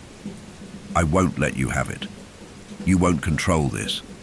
But as she turned to leave the room, the door slammed shut behind her, trapping her inside. The walls began to close in, the room growing smaller, the oppressive presence of the forest closing around her like a vice. The mirror's reflection began to distort once more, showing visions of her ancestors, of sacrifices made long ago, and of the entity that had claimed her family's bloodline. "You can't escape, Eve." Marion's voice echoed in her mind. "This is your destiny. The price must be paid." Eve's heart raced as the shadows in the room grew deeper. She couldn't escape, not yet. But she knew one thing for certain. Marion's true intentions were far darker than anything she had imagined. And now that Eve had uncovered the truth, there was no turning back. Her bloodline had always been tied to the forest, to the entity that lurked within. The mirror, the key to unlocking everything, had revealed it. Marion had used her, and now Eve was left to face the consequences of the choices her family had made long ago. The door was closing in on her, and the time to make the final choice was fast approaching. The price was still waiting. Eve's breath quickened as she stepped back from the mirror, the world around her twisting in a haze of disorientation. The shadows in the room seemed to breathe, growing darker with every heartbeat, and the weight of Marion's voice echoed in her mind, a constant reminder of the trap that had been set for her. "You can't escape, Eve," Marion had whispered, her voice a ghostly presence in Eve's thoughts. "The pact is already sealed. You are the last piece. The ritual will be completed, whether you choose to fulfill it or not." Her body felt heavy, each movement slow and deliberate, as though her limbs were no longer her own. The room, her family's study, felt like it had been swallowed by the forest itself. The walls closed in, the air thick and suffocating, and yet the oppressive silence seemed to scream in her ears, urging her to make a choice. Eve stumbled forward, her mind a whirlwind of fragmented memories and revelations. She had come here seeking answers, desperate to understand the curse that had followed her family for generations. But now, in the face of the truth, she was unsure of what to do next. Her sister Nadia had been the first sacrifice, and now, as the bloodline's final heir, Eve was meant to complete the ritual that would bind her to the forest and its ancient force. But she couldn't. She couldn't let the forest claim another life. She couldn't allow her own bloodline to continue this curse. Eve turned to face the door, the only exit from the room, and froze. The handle was covered in strange symbols, the same symbols she had seen carved into the stone at the heart of the forest, the ones that pulsed with dark energy when she had touched them. She reached out instinctively, her fingers brushing against the cold metal, and as she did, a sudden rush of vision overwhelmed her. The symbols began to glow, the light flickering like fire. The door creaked open of its own accord, revealing a shadowy corridor beyond. At the far end of the hallway, Eve could see something. A figure. It was tall and impossibly dark, its shape obscured by the blackness of the passage. The entity, the force that had bound her family to the land, was waiting. It had always been waiting. Eve's heart pounded in her chest, her throat constricting with fear, but she knew she had no choice. The whispers, the constant, insistent whispers of the forest, urged her forward, beckoning her into the darkness. She had already made one choice. There was no turning back. If the curse was ever going to be broken, she had to confront it now. She stepped forward, the door groaning as it shut behind her, trapping her in the hall. The passage stretched on, longer than it should have been, winding through the bowels of the mansion, a dark tunnel leading into the heart of the curse. The walls here were ancient, covered in thick layers of dust, cobwebs hanging from the rafters like forgotten relics. It felt as though the mansion itself were holding its breath, waiting for her to reach the end. The figure ahead shifted, taking form as Eve moved closer. It was human, at least in appearance, but something about it was wrong. The way it stood, The way it seemed to distort the air around it gave it an unsettling, inhuman quality. Eve's heart skipped a beat as she realized who it was. Lucian, her cousin, the one who had disappeared a year ago, leaving behind cryptic notes and drawings. The one who had once been obsessed with the curse. He had known too much, and now he stood before her, his once familiar face twisted and gaunt, his eyes hollow and dark, his lips parted in a grin that made her stomach churn. "Lucian," Eve whispered, her voice trembling. "What happened to you?" Lucian's smile grew wider, and though his mouth moved, the voice that answered was not his. It was something deeper, older, as though it had come from the very air around them. The voice of the forest. "She is here," the voice whispered. "The last heir. The final piece." Eve's mind reeled as the truth sank in. Lucian had been consumed by the forest, just as her ancestors had been. The ritual, the bloodlines, burden. It had taken him, just as it had taken her sister. But Lucian had never been free. He had never truly left. His spirit, his soul, had been claimed by the entity that lurked in the heart of the forest. "You're a part of this," Eve said, her voice barely a whisper. "You were never meant to leave. You were part of the ritual, just like me." Lucian's form flickered, his body twisting and distorting as if he were nothing more than smoke. His eyes, dark and hollow, met hers with an eerie sense of finality. "We are all part of it, Eve. The forest takes what it wants. The price must be paid." Eve's chest tightened as the words reverberated in her mind. This was it. She was standing at the edge of the precipice, facing the darkness that had claimed her family for generations. The entity that had been waiting, feeding, lurking beneath. The surface was finally revealing itself, and she was the last to fall, the last to complete the ritual. But there was a choice. There had to be a choice. Eve's gaze flickered to the walls of the hallway, and as she did, she saw them. Symbols, carvings that she had not noticed before. They weren't part of the forest's design. They weren't part of the ritual. They were a plea, a warning, a way out. The marks weren't ancient. They were new. Someone had placed them here recently. Someone had tried to hide the truth from her Hugo. Eve's heart raced as she realized the truth. Hugo hadn't been just a guide.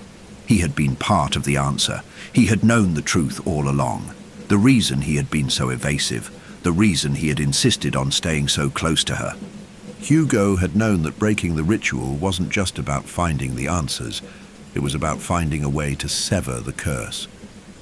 And now, standing at the end of the hallway, with Lucian's ghostly form and the entity waiting to claim her, Eve knew that her choice wasn't about completing the ritual.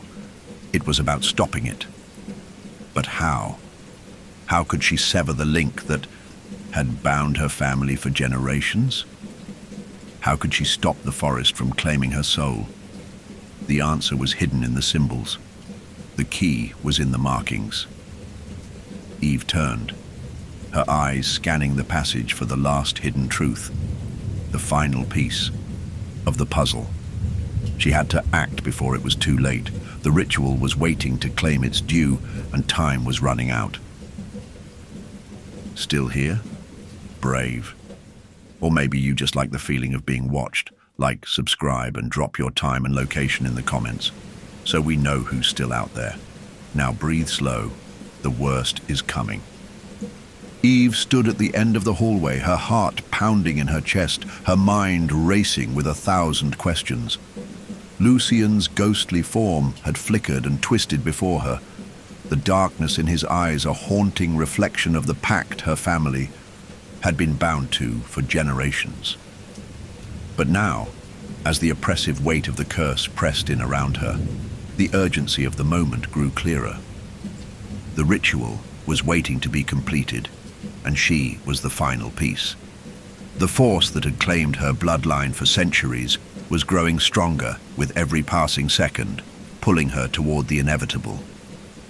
But she had a choice. The symbols on the walls of the hallway, they weren't part of the forest's ancient design. They weren't part of the ritual either. They were something else. Something Hugo had left behind. A trace of resistance. A sign that there was another way. But finding it, unlocking it, she had no idea how to do so. The whispers of the forest, the voices that had haunted her since her arrival, seemed louder now, more insistent. They were calling her name, urging her to finish the task. And yet somewhere deep inside her she knew she couldn't. Not like this. She had to find a way out. A way to stop the curse from consuming her. The floor beneath her feet groaned as if the house itself was stirring, awakening to the pressure of the moment. The walls of the hallway seemed to close in on her, their familiar surfaces warping, their angles shifting, as though they were no longer part of the same reality. The air felt heavier, denser, each breath like a struggle, as if the very space around her was twisting. Her senses, already strained by the sheer weight of everything that had happened, began to fray at the edges. Was this real? Was she even still standing in the hallway of her family's estate? The question flickered in her mind, and for a brief moment, she wondered if the house had simply consumed her mind, as it had done with her ancestors. Had she crossed a line, entered a place where reality no longer existed?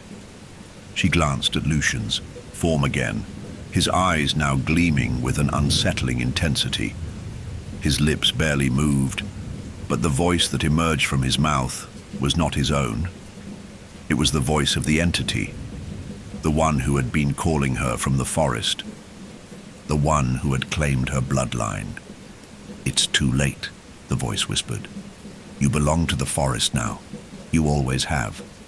The world around her shuddered, and for a fleeting moment, the hallway seemed to stretch impossibly far. The walls swirled, the ceiling warped, and Eve felt herself being pulled toward a point deep within the house, a place she had never seen before. It wasn't a conscious thought, more like a compulsion, an invisible hand reaching out and dragging her deeper into the heart of the mansion.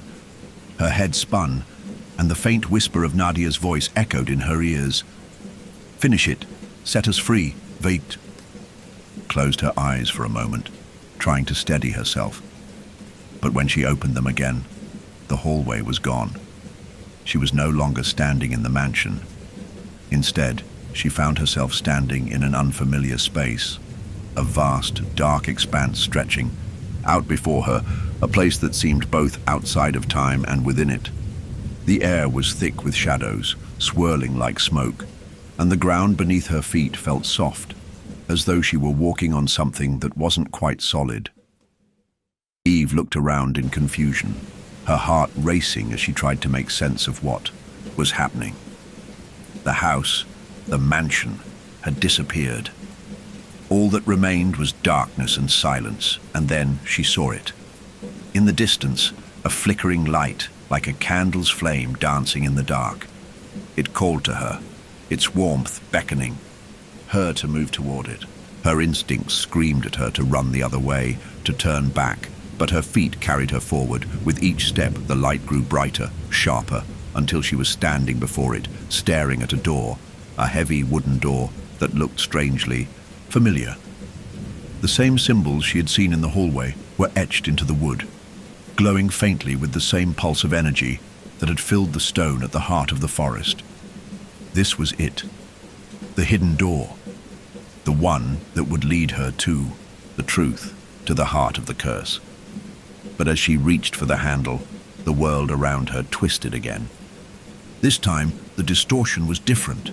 The air itself seemed to crack open, and before her eyes the door shattered, splintering into 1,000 pieces, each fragment disappearing into the darkness. And with the door's destruction, the light went out.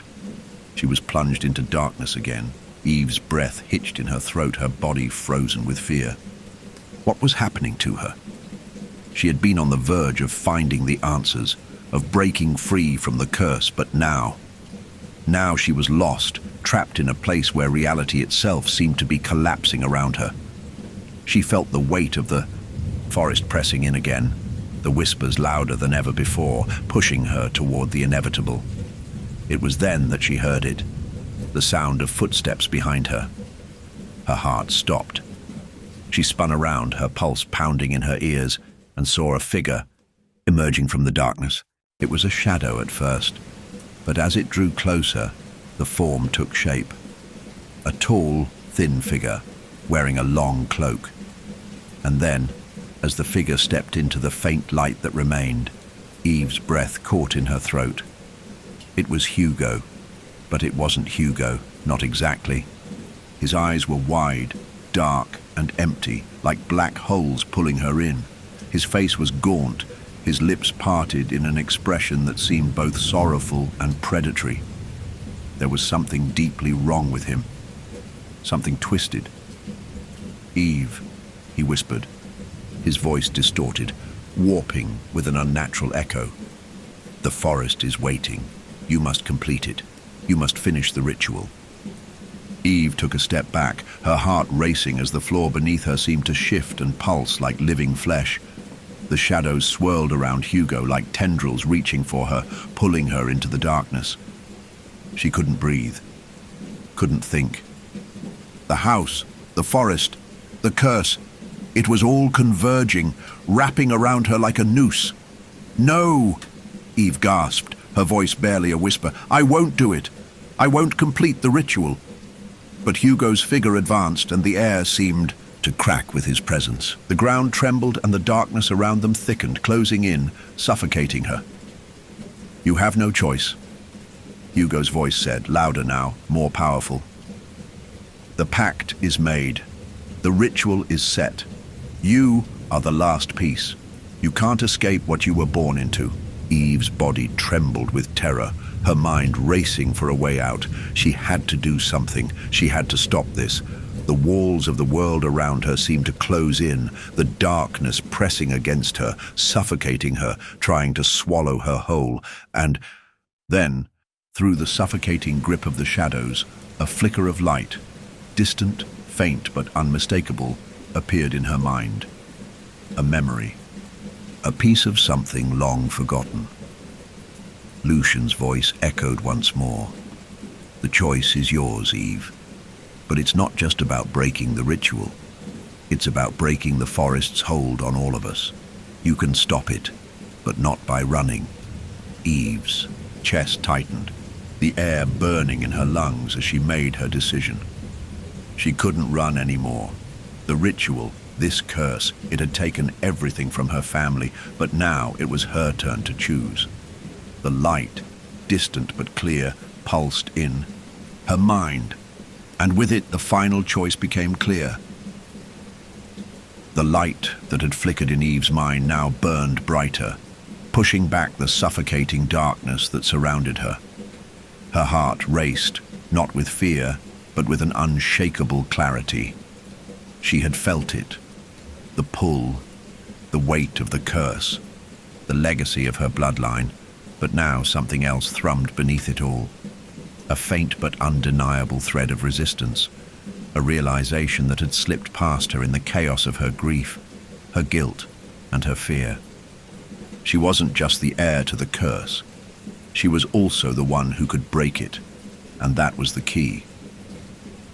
Eve drew a deep breath, the air still heavy with the oppressive presence of the forest, of the house, of the centuries-old pact that had chained her family to this land. She stood in the midst of the shadows, where Hugo's twisted form reached out to claim her. But this time, she was no longer afraid. This time, the truth had burned away her doubt. The darkness still clung to the edges of her vision, but the vision of the mirror, the door, and the symbols carved into the walls, those were the signs she had missed before. The answer had always been in her blood, in the very legacy she had struggled to escape.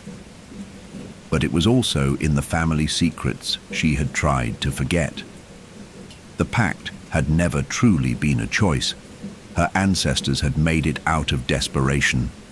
And yet now, in the face of the entity that had haunted them for generations, Eve had one thing they didn't: the power to choose her own fate. Hugo's form before her flickered again, and this time Eve didn't look away. She didn't flinch when his hollow eyes locked onto hers. The figure that once resembled the man she had trusted, the man who had shared her pain, was now nothing more than a puppet of the curse. The entity controlled him, twisted him into something that would guide her toward the end.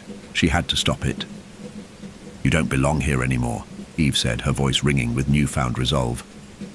She could feel the vibrations of the words as they left her mouth, as though the very air was responding to her declaration. Hugo's distorted reflection only smiled, a grimace more than a smile, his eyes still dark and endless. "You can't." "Stop it, Eve. You've been marked. The price is already too high." But Eve didn't hesitate. She stepped forward, her feet moving with purpose, and as she did, the world around her seemed to shift. The shadows that had once closed in around her began to waver, their hold weakening, as though something deep within her had finally awakened. "No," Eve said again, louder now, more forcefully. "It's not too late. The forest doesn't control me. I control my own fate." Her words seemed to ripple through the air, reverberating with a strength she didn't even know she had. As she stepped closer to Hugo, his form wavered, flickered, and began to distort, the darkness around him swirling like a tempest. The very fabric of reality seemed to tear at the edges, unraveling like a thread. His expression faltered, confusion flashing in his hollow eyes. "You were never meant to win," he spat, the darkness in his voice rising like a crescendo. "You cannot break the cycle." But Eve wasn't listening anymore. Her vision blurred for a moment, and when it cleared, the world around her had shifted. The dark, oppressive hallways of the mansion had dissolved into a new place. A place she didn't recognize at first. It was a forest, dense and tangled, the trees rising like ancient sentinels. But there was something wrong about it. The trees twisted unnaturally, their branches gnarled like fingers reaching out to ensnare her. The air was thick with the scent of decay, and the ground was slick with moisture. This was no ordinary forest. The forest had taken form, the living embodiment of the entity that had bound her family. It was here, in this twisted landscape, that the final ritual would unfold. But Eve knew this wasn't a place of power for her enemy alone. This was her battlefield too. She stood at the edge of a clearing, and before her lay a stone altar. The same markings that had adorned the mansion's hidden door were carved into the stone, glowing faintly with the same eerie energy. Her heart skipped. The altar was where the final sacrifice would occur. It was where the bloodline's price would be paid, but not hers. With every step she took toward the altar, the air grew colder. The whispers grew louder, pulling at her thoughts, at her will. She could hear her sister Nadia's voice again, faint but clear. "Finish it, Eve. Set us free." But Eve could feel something deeper, something more insistent beneath the whispers, something that was not her sister's voice. It was the entity reaching out to claim her soul, demanding that she make the final offering. The altar seemed to beckon her, the air vibrating with power. She was the last heir. She was the one who had to decide whether the pact would be renewed or broken. But the power she felt surging through her, it wasn't just the force of the forest. It was her own will, her own decision. She had the strength to undo everything. Eve reached out to the altar, her fingers brushing the cool surface. The symbols glowed brighter, the energy pulsing beneath her touch. The whispers grew louder, more desperate, but she refused to listen. Her eyes narrowed as she focused on the symbols. They weren't just warnings. They were barriers. In that moment, she realized what she had to do. The entity had fed on fear for generations, and now it fed on hers. But Eve was no longer afraid. She would not be the next sacrifice. The price would not be paid with her blood. it would be paid with the forest's hold on her family. With one final breath, she closed her eyes and pressed her palm flat against the altar. The forest screamed. The air around her trembled, as if the ground itself was rebelling against her will. The trees shook violently, their roots shifting beneath the earth, as if trying to drag her back. The shadows in the clearing twisted and writhed, reaching out to consume her. But Eve held firm. She had taken control of the ritual. She had severed the bond, the entity, the forest. It had no hold on her anymore, and with that, the light of the forest dimmed, its power waning as the symbols on the altar faded, the dark energy dissipating like smoke on the wind. The whispers fell silent, replaced by a profound stillness. Eve opened her eyes. The clearing was empty. The altar lay still before her, no longer pulsing with the malevolent energy that had once fed the curse. The forest, its grip loosened, seemed to breathe a final weary sigh. Behind her, the mansion stood silent, its once vibrating walls now at rest. But Eve wasn't finished yet. She turned to face the shadows that still lingered around her, the echoes of the past, of the generations who had carried the curse. Her family's bloodline had been tethered to this land for far too long. But it had ended with her. Eve turned back to the now empty altar. With one final thought, it's over. She walked away from the clearing. The forest no longer called her name. The forest had quieted. Eve stood at the edge of the clearing, staring into the empty space that had once pulsed with the dark energy of the ritual. The oppressive weight that had pressed on her chest for as long as she could remember, the weight of guilt, of fear, of a curse that had bound her bloodline for generations, had lifted. The wind stirred the trees, but it felt different now. It was not the anxious, suffocating air that had plagued her before. It was lighter, freer. The forest, for the first time in centuries, felt still, peaceful. But even as the last echoes of the forest's hold faded, Eve couldn't shake the feeling that something had shifted irrevocably inside of her. The power she had tapped into, the strength it had taken to sever the bond, left her breathless, as though she had woken from a long, dark sleep. The forest had been her family's prison, but she had become its executioner. She had freed herself, and in doing so, had freed them all.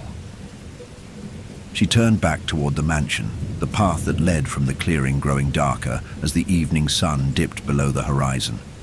The mansion loomed ahead, no longer the oppressive, suffocating place it had been before. It looked almost benign now, as if it had always been a part of the land, but never truly a part of her. The dark weight of it had been lifted, as if the curse had been torn from its very foundations. But there was no ignoring the hollow feeling in her chest, the knowledge that though the curse had been broken, the cost had been high. The entity had been defeated, but at what price? The lives of her ancestors, her sister Lucian. It was impossible to deny the pain, the loss that came with the past she couldn't change. The ritual had ended, but the scars of the journey would remain. As she walked back to the mansion, her thoughts wandered to her family, to the long line of Mayfairs who had come before her. They had all lived and died with the curse, trapped by the pact they had made. They had suffered under the weight of it. But now she was free. They were free. The bloodline would no longer be bound by the forest's dark embrace. But what now? What would she do with the freedom she had won? The air around her seemed to stir, as though answering her unspoken question. She had done it. She had broken the chain. But that didn't mean her journey was over. There was still so much left to be done, so much left to rebuild, and it was time to face the true cost of her victory. The doors of the mansion creaked open as Eve approached, and she stepped. Inside, the familiar scent of dust and old wood greeting her. The walls, once towering and oppressive, now felt hollow, stripped of their power. She felt no need to linger. She knew what had to be done. She moved through the mansion, heading straight for the study, the very room where it had all started. It was there, at the old wooden desk, where her great-grandfather had once sat, signing away the future of his family. It was here that the curse had been birthed, and it was here that Eve knew she had to end it, for good. She paused before the desk, her fingers brushing across the surface. The deep scratches and faded ink stains told the story of the pact, of a deal made long ago, of a bloodline that had been sacrificed for the promise of power and survival. But now it was over. Eve reached for the journal, her great-grandfather's journal, its pages worn and fragile. She opened it slowly, tracing the lines of the words that had led her family down this path. She saw her great-grandfather's handwriting, a man who had known the cost of his actions, a man who had made the pact, knowing full well what it would mean for his descendants. He had known the weight of his choice, just as she had now. As she read, a realization settled deep in her bones. Her family's curse had not been a simple mistake, nor had it been just about the forest. It had been about survival. They had made a deal to protect the ones they loved, to keep their bloodline intact at any cost. And in the end, it had all come down to this. Eve had inherited their burden, their debt, but now she had freed herself, and them. She closed the journal, her decision final. She would not let the past define her. She had already broken the curse. Now it was time to set things right. Turning away from the desk, she made her way to the back of the study, toward a door that had always been locked. The key was no longer in her hand. She had left it on the desk, where her great-grandfather had once held it, and where it would stay. The door, which had been locked for generations, was a symbol of her family's isolation, their entrapment, within the curse. But now she could open it. With a firm push, the door creaked open, revealing a small room beyond. A room she had never seen before, but one that had always been a part of the house. Inside were boxes, old and neglected, piled high. Papers, old photographs, and artifacts from her family's past lay scattered about. The room was a vault of memories, a vault of lives lived and lost under the shadow of the curse. She stepped inside, the air thick with dust, and began sifting through the remnants of the past. There was so much to sort through, so much left behind. But Eve wasn't afraid of what she would find. She knew that this room, this moment was a part of her healing, a part of freeing herself from the weight of her family's past. And so she began to sort through the boxes, to sift through the memories and the remnants of the lives that had come before her. She didn't know how long it would take, how long it would take to rebuild, to reclaim what had been lost. But she knew this. She would do it. For herself. For her family. For Nadia. The first thing she found was a portrait, a painting of her ancestors, their faces a mixture of pride and sorrow. The painting was dark, the colors faded, but as she held it in her hands, she felt something shift in her. She wasn't bound to the past anymore. The painting, the faces of her family, were no longer trapped in time. They were free. She placed the portrait on the floor in front of her and reached for the next box. And with every item she uncovered, every memory she unearthed, she felt the chains of the curse breaking, one by one. The mansion no longer felt like a tomb. It felt like a home again. Eve's journey was far from over. But the past, her family's past, was no longer a weight around her neck. She had faced the darkness, she had broken the curse. And now the path ahead was hers to choose. Eve stood at the edge of the clearing once more, but this time, the weight of the curse no longer pressed on her shoulders. The The wind, which had once carried the whispers of the forest's dark force, now felt like a breath of freedom. She took a deep breath, the air crisp and clean in her lungs, and felt the past, the centuries of pain, guilt, and grief begin to dissipate. She had broken the pact. She had severed the bond that had tied her family to the forest, to the entity that had fed on their bloodline. But freedom came with a price, as the sky stretched before her. The first rays of dawn casting golden light on the land, Eve knew she had to face the final trial, the one that would solidify her victory or doom her forever. The forest had been quiet for so long, and yet there was something in the stillness that sent a shiver down her spine. The shadows seemed to hold their breath, as though waiting for something, waiting for her. The forest had already tested her will, her strength, her capacity for sacrifice. She had faced the entity's hold, the dark whispers that had tried to drag her into its depths, and she had emerged victorious.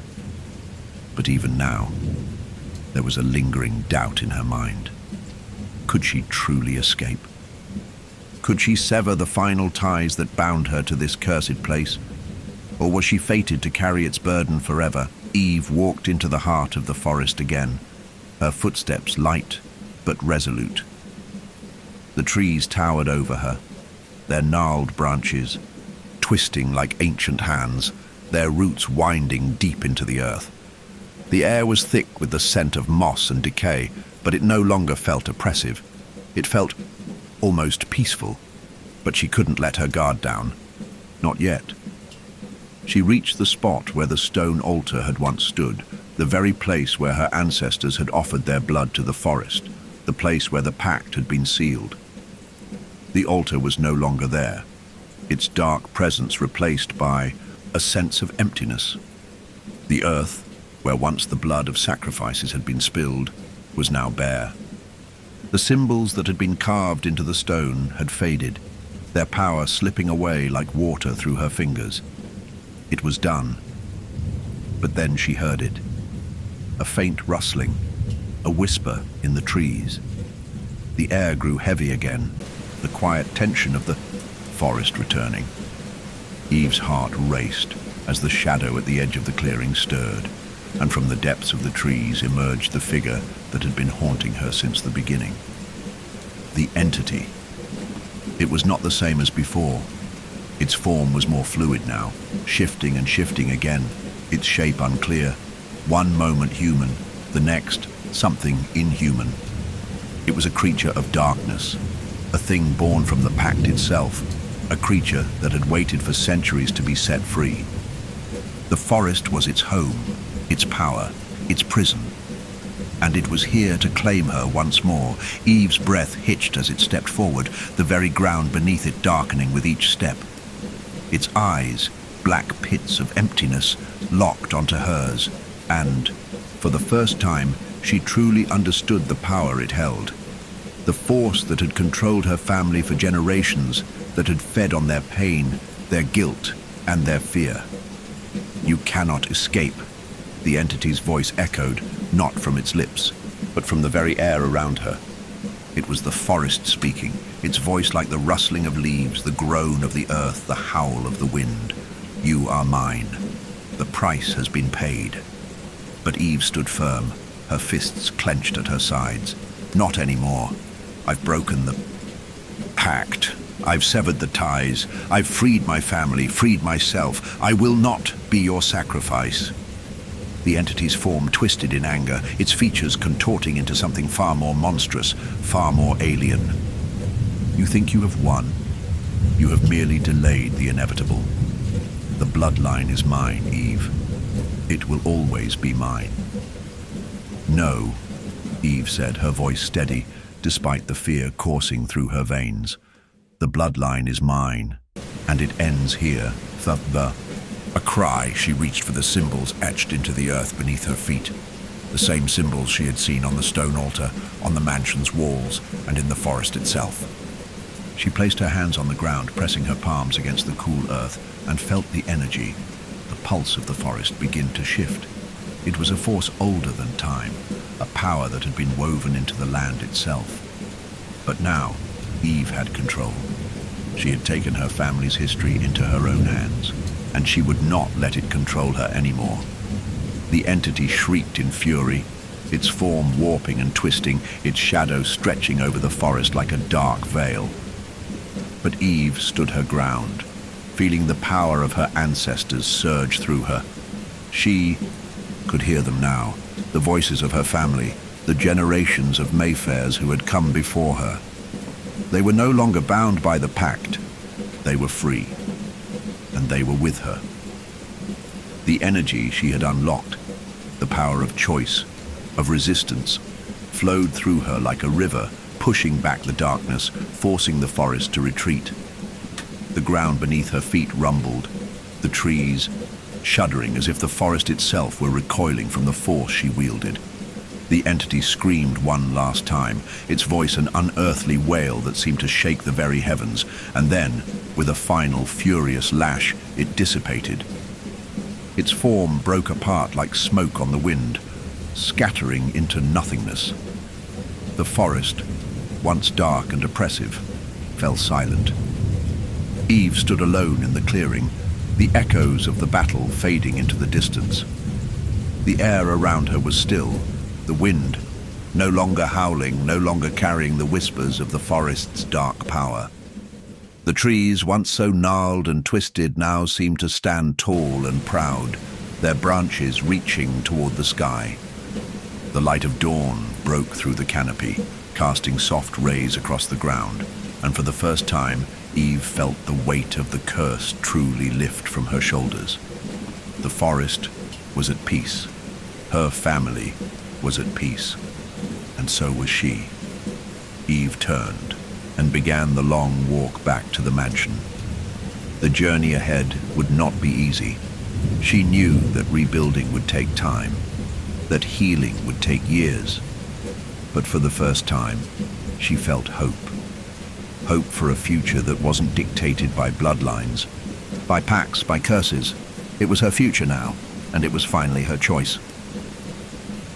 The sun hung low on the horizon, casting its amber light over the forest, over the mansion, over the land that had once been shackled by the weight of a curse that had stretched for centuries. Eve stood at the edge of the clearing, the air still, a silence so profound it almost felt like the world was holding its breath, as though afraid to break the fragile peace she had fought for. The trees, now bathed in the warm light of the setting sun, stood tall and proud, their gnarled branches no longer twisted by dark forces, but reaching toward the sky in quiet defiance. Eve had done it. The ritual had been completed, not by the sacrifice of another, but by her own will, by the strength to break the chains that had bound her bloodline for generations. She had confronted the forest, faced the entity that had haunted her family for centuries, and emerged victorious. The curse was broken, the pact severed. The forest no longer held dominion over her or over her family. But despite the victory, despite the freedom she had earned, Eve couldn't shake the feeling that something still lingered in the air. The quiet after the storm was thick with the weight of unspoken things, of the centuries of suffering, the silent legacy that had lived within her family for as long as anyone could remember. The curse had been broken, but the echoes of its grip still rang through the house, through the land, through Eve's heart. She walked toward the mansion, each step carrying her further away from the forest and deeper into the realm of what was left behind. The mansion, once a place of darkness and dread, now stood before her as a quiet monument to a past that was no longer hers to carry. The doors loomed open, as though welcoming her back, but the house felt different now, hollow in a way. As if the walls, having held so many secrets for so long, were unsure what to do with themselves now that the story had come to an end. Inside, the house was eerily quiet. The halls, which had once been filled with the whispers of the past, stood silent. The air was thick with dust, the shadows long and stretching across the wooden floors.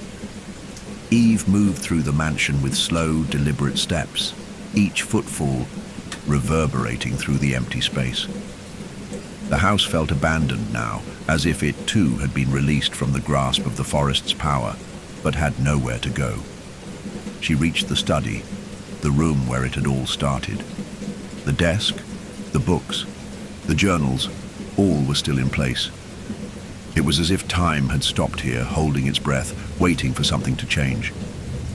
The symbols from the stone altar, the markings from the mansion's hidden door, the ones she had seen carved into the earth, they still lingered in the room, etched into the very bones of the house. But now, the energy they once held was gone.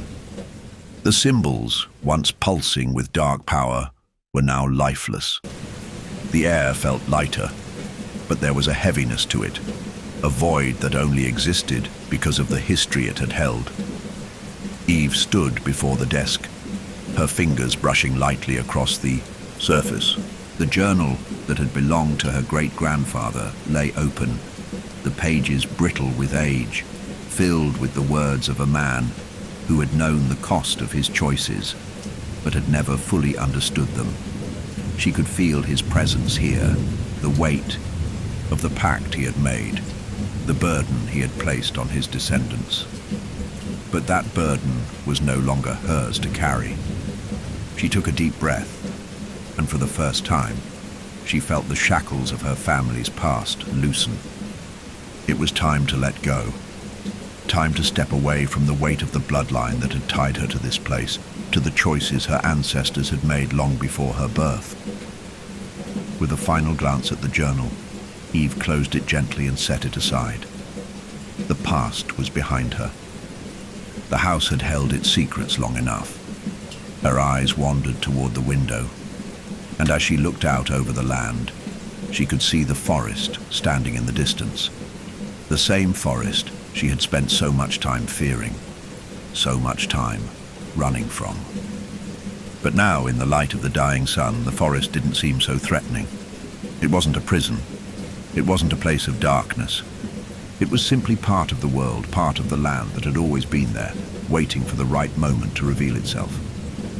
Eve stepped away from the desk and walked toward the door. She had one final choice to make, one last decision before she could truly move on. She had freed herself, freed her family, but there was still one thing left to do. She reached the back door of the mansion and stepped out into the cool evening air. The ground beneath her feet felt solid, familiar. The land she had once thought of as a prison now felt like home. She looked toward the forest again, the trees rustling gently in the breeze. The forest was no longer her enemy. It was no longer something to fear. It was part of the world, part of life, and it had been waiting for her to understand that. Eve took a deep breath and made her way toward the edge of the forest. The last remnants of the day's light bathed the trees in a soft, golden glow, and as she stepped beneath the canopy, she felt the change in the air. The forest was no longer alive with dark power, no longer pulsating with the hunger of the entity. It was quiet now, peaceful. She reached the center of the forest, the place where the ritual had once taken place, where the stones had stood, where the pact had been sealed. The clearing was empty now, save for the wind and the whisper of leaves. It was just a clearing, a place in the woods. Eve stood there for a long moment, letting the silence wrap around her like a blanket. The forest no longer held her captive. She had severed the ties. The curse was broken, and now it was time to let the past go. She turned back toward the mansion, her heart lighter than it had ever been, and began walking back, her steps no longer weighted by fear or regret. The future was before her, and for the first time, it was truly hers to choose. The house, the land, the forest, they were all just parts of the world she now stood in, and they no longer held the power to bind her. Her journey was just beginning. The morning light filtered softly through the canopy of trees, casting dappled shadows across the forest floor. Eve stood at the threshold of the woods, her gaze turned toward the mansion in the distance. its silhouette faint against the backdrop of the waking day. The oppressive weight that had once defined her every step, the dark energy that had tied her to the house, to the forest, to the curse, had lifted. The shadows that had clung to the land for generations were gone now, scattered, with the wind leaving behind only a quiet, peaceful emptiness. She had severed the bond. The forest no longer held its sway over her bloodline, and the house, which had once been a prison, no longer whispered in the language of dark pacts and ancestral guilt. There was no longer any power in the walls, no longer any echo of the curse. But still, Eve felt a tremor inside her. Something was missing. The silence was profound. It felt as if the world was holding its breath, waiting for something to shift, something to break the stillness. It was as if the land itself had awakened from a long slumber and was unsure what to do next. The past had been shattered, but the pieces had yet to fall into place. Eve took a deep breath, the fresh air filling her lungs, feeling the crispness of the morning envelop her. She turned away from the mansion, her feet carrying her deeper into the forest. The wind whispered through the leaves, a gentle rustling that seemed almost like a conversation, as if the forest were trying to speak to her. This place, this land, had it ever been truly hers? Or had she simply been its prisoner? Her ancestors had built their lives here, wrapped in the secrets of the curse. They had never truly seen the land for what it was. They had only seen the forest as something to fear, a force to be controlled. But Eve had broken that chain. She had freed herself from the past, but could she also learn to see the world differently? To see the land for what it was, wild, untamed, and free. The forest around her was still alive, still vibrant with the hum of nature's pulse. The trees seemed to stand taller now, no longer hunched under the weight of dark power, their leaves shimmering in the morning light like something newly born. The ground beneath her feet was soft with the morning dew, and every step felt lighter than the last. For the first time, she didn't feel as though she were being watched, as though the very earth beneath her was no longer questioning her place. Eve stopped and looked up, her eyes catching the silhouette of the mansion again, now bathed in the light of day. The house stood there, but it no longer held the same meaning. It was simply a structure, an old building, filled with echoes of the past. The past was gone now, and the future was uncharted. It was up to her to decide what to do with it. Turning back to the forest, she walked deeper into the woods, her mind swirling with questions. Where would she go from here? What would she do with the newfound freedom that was now hers? The forest, with its sprawling expanse, was vast, and the possibilities were endless. After what felt like hours of walking, Eve reached a clearing, a place she hadn't visited before. It was nestled deep within the forest, untouched and serene. A small creek wound its way through the center, the water sparkling in the light of the morning sun. The air was cool here, filled with the scent of pine and earth, the rustling of the trees like a soft lullaby. This place was perfect, peaceful, and it had always been here, right beneath her nose. She had been so consumed with fear, with the weight of her family's curse, that she had never seen this place for what it truly was. The forest had been a prison for so long, but now it was a sanctuary. Eve stood there, the sunlight bathing her in its warmth. She closed her eyes for a moment, feeling the breeze against her skin, the soft murmur of the creek in her ears. It was as if the earth itself was breathing, as if the world around her had found its balance once more. For the first time in her life, she felt a deep connection to the land, not as something that had enslaved her, but as something that had been waiting for her to understand it. She didn't need to run anymore. The world had changed, and she had changed with it. The entity, the curse, the bloodline, they were no longer part of her story, and now she could create a new story. Eve turned back to the mansion in the distance, its presence still looming over the horizon. But it was no longer a place of fear. It was just a house, filled with the remnants of a past that no longer had a hold on her.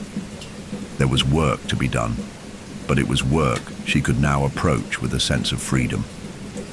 She didn't have to carry the weight of her family's legacy anymore. She didn't have to be defined by their choices. The mansion would be hers to decide the fate of, just as the land now was. She would not be bound to it, nor to anything else. She had won her freedom, and it was time to rebuild, to create something new. The forest was no longer her enemy. It was her companion.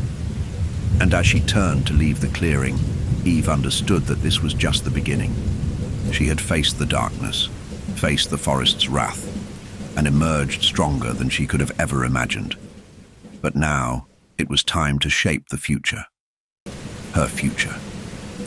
And the world was wide open. Her footsteps took her back toward the mansion. But this time there was no fear, no lingering shadows. The curse was broken, the past was behind her. And as she walked, the first true sense of peace began to settle into her soul. Eve woke to the sound of birdsong, a peaceful, melodious chorus that filled the air with life. The sun had risen higher in the sky, its warmth spreading across the land, filling the clearing with a golden light. She lay beneath the shelter of the tall trees, the breeze gently moving through the leaves, carrying with it the scent of fresh earth and pine.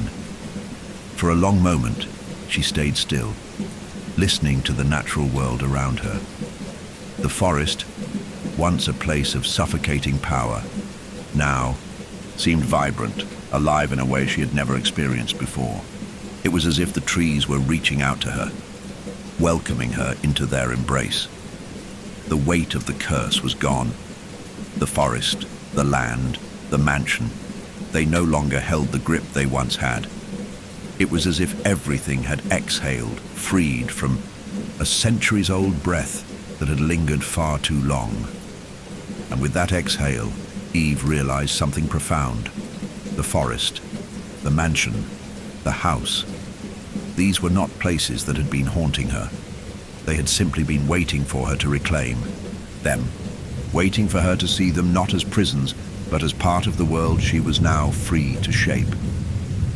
For a long time, Eve had been tied to a past that she could neither understand nor escape. Her family's bloodline, steeped in the curse, had shaped the woman she became. But that was no longer true. She was no longer bound by that lineage. The forest had taught her that. It had also taught her that she was not just the heir to a dark legacy. She was the heir to the land itself, to the earth that had been silent for so long. The entity, the force that had once threatened to claim her, was no more. She had taken control, severing the ties to the ancient pact, and now the land was hers to nurture. But there was more work to be done. Eve sat up slowly, taking in the sight before her. The clearing was untouched, its peaceful beauty unmarred by the dark forces that had once ruled it. The trees, with their gnarled limbs and thick trunks, now looked like protectors, their leaves whispering in a language she had come to understand. They had been silent guardians, waiting for her to break the curse. They had known deep down that the power of the forest was never meant to be wielded by fear. It was meant to be nurtured, respected, and honored. She stood up and walked toward the creek that ran through the clearing, the water sparkling in the light. As she knelt by the bank, she dipped her fingers into the cool flow, feeling the strength of the earth beneath her. It was not just the forest that had been waiting for her. The land itself had been waiting for her to recognize the connection she had with it. She had always thought of herself as an outsider in her own family, always felt disconnected from the world she had been born into. But now, the land was her ally. The trees, the earth, the wind. They were no longer strangers. Eve closed her eyes and took a deep breath. The cool air filling her lungs, invigorating her. This was the beginning of something new. She could feel it in her very bones. The curse was over, yes, but this land, the forest, and the mansion, they were now hers. To shape, she stood again, brushing the dirt from her hands. As she looked out at the world around her, the possibilities stretched before her like an open road. There was so much to do. The mansion needed repairs, the land needed care. But beyond that, there was the matter of her legacy, the bloodline that had once been tainted by darkness, but now had a chance for renewal. And it wasn't just the land that needed tending, it was her heart. She thought of Nadia, her sister, and Lucian, her cousin. They had both been lost to the forest in different ways, swallowed by the same darkness that had consumed her ancestors. But they too had played their part in this new beginning. Lucian's voice, which had once haunted her, had finally led her to the truth. Nadia too had been a part of the struggle, her spirit tied to the forest's power until the very end. They had both been trapped by the same force. But now they were free, and Eve would carry their memory forward as a tribute to those lost, and as a reminder of the strength that had broken the curse. Eve felt a pang of grief, but it was not the same grief that had once overwhelmed her. It was a quiet sorrow, a healing sorrow, for all that had been lost and all that had been won. She would carry their memories, but she would not be defined by them. She was her own person now. She would shape her future, and in doing so, she would shape the future of her family. And it would be a future without fear. The light around her seemed to grow brighter, as though the world itself was welcoming her into this new beginning. The mansion in the distance was no longer a symbol of her family's curse, but a foundation for the life she would build. It would be her home again, a place of restoration and renewal, not of guilt or grief. Eve began walking toward the mansion, her steps steady and sure. Each one seemed to echo through the forest, the sound carrying the weight of a promise. She had freed herself, freed her family, and freed the land. And now she would restore the balance that had been lost for so long. Azul. She reached the gates of the mansion. She stopped and looked back at the forest. The trees stood tall, the wind blowing gently through the leaves. It was as if the entire land was holding its breath, waiting for her next move. But Eve didn't need to wait. She had made her choice. The path ahead was clear. With one last glance at the forest, she walked through the gates, knowing that her future was no longer uncertain. She was free. And as she stepped across the threshold of the mansion, the weight of her family's curse finally left her shoulders, replaced with the strength to build something new, a future not defined by the past but by her own hands. Eve awoke early the next morning, the soft light of dawn filtering through the curtains of her bedroom. It was the first true morning she had spent in the mansion since she had broken the curse, and the stillness of the house seemed to reverberate with the weight of her choice. The air was fresh, tinged with the scent of the dew that clung to the trees outside. The mansion was no longer a place of oppressive energy. It was simply a house, a home. But even as the walls of the house settled around her, as the days grew longer and the forest quieted, there was something inside her that still pulsed with unease. A part of her was still tethered to the darkness she had faced, to the family she had inherited, and the land that had once claimed her. There was a gnawing feeling that she wasn't finished yet, that this newfound peace she had earned came with its own challenges, unseen and waiting. She dressed quickly, pulling on a simple dress, one of the few things she owned that felt light and unburdened. The weight of the past had not entirely left her, though, and she knew there was more to be done. Not just for herself, but for the land, for the mansion, and for the future that lay ahead. As she made her way downstairs, she passed the walls that had once whispered her family's secrets. Secrets of pacts made, sacrifices offered, and bloodlines bound to the earth. The mansion seemed quieter now, but the silence still felt heavy. She could almost hear the echoes of those who had walked through its halls, long gone, but never forgotten. Nadia, Lucian, her ancestors, all wrapped in the chains of the curse. But they weren't here anymore. She was the one who stood in the mansion now, alone. And it was her turn to change things. She made her way into the kitchen, the soft warmth of the hearth greeting her as she entered. The light from the fire danced across the stone walls, casting a golden hue over the room. The kitchen, too, had been untouched, the silence now a welcome companion rather than an oppressive force. She moved toward the window, her eyes lingering on the view of the garden that stretched before her. The earth outside, now free of the forest's shadow, felt vibrant, pulsing with potential.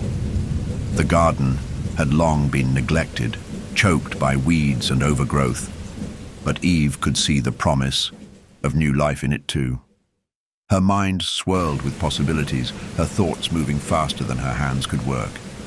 The mansion needed care, the land needed nurturing, and she needed to figure out what her place was in all of this.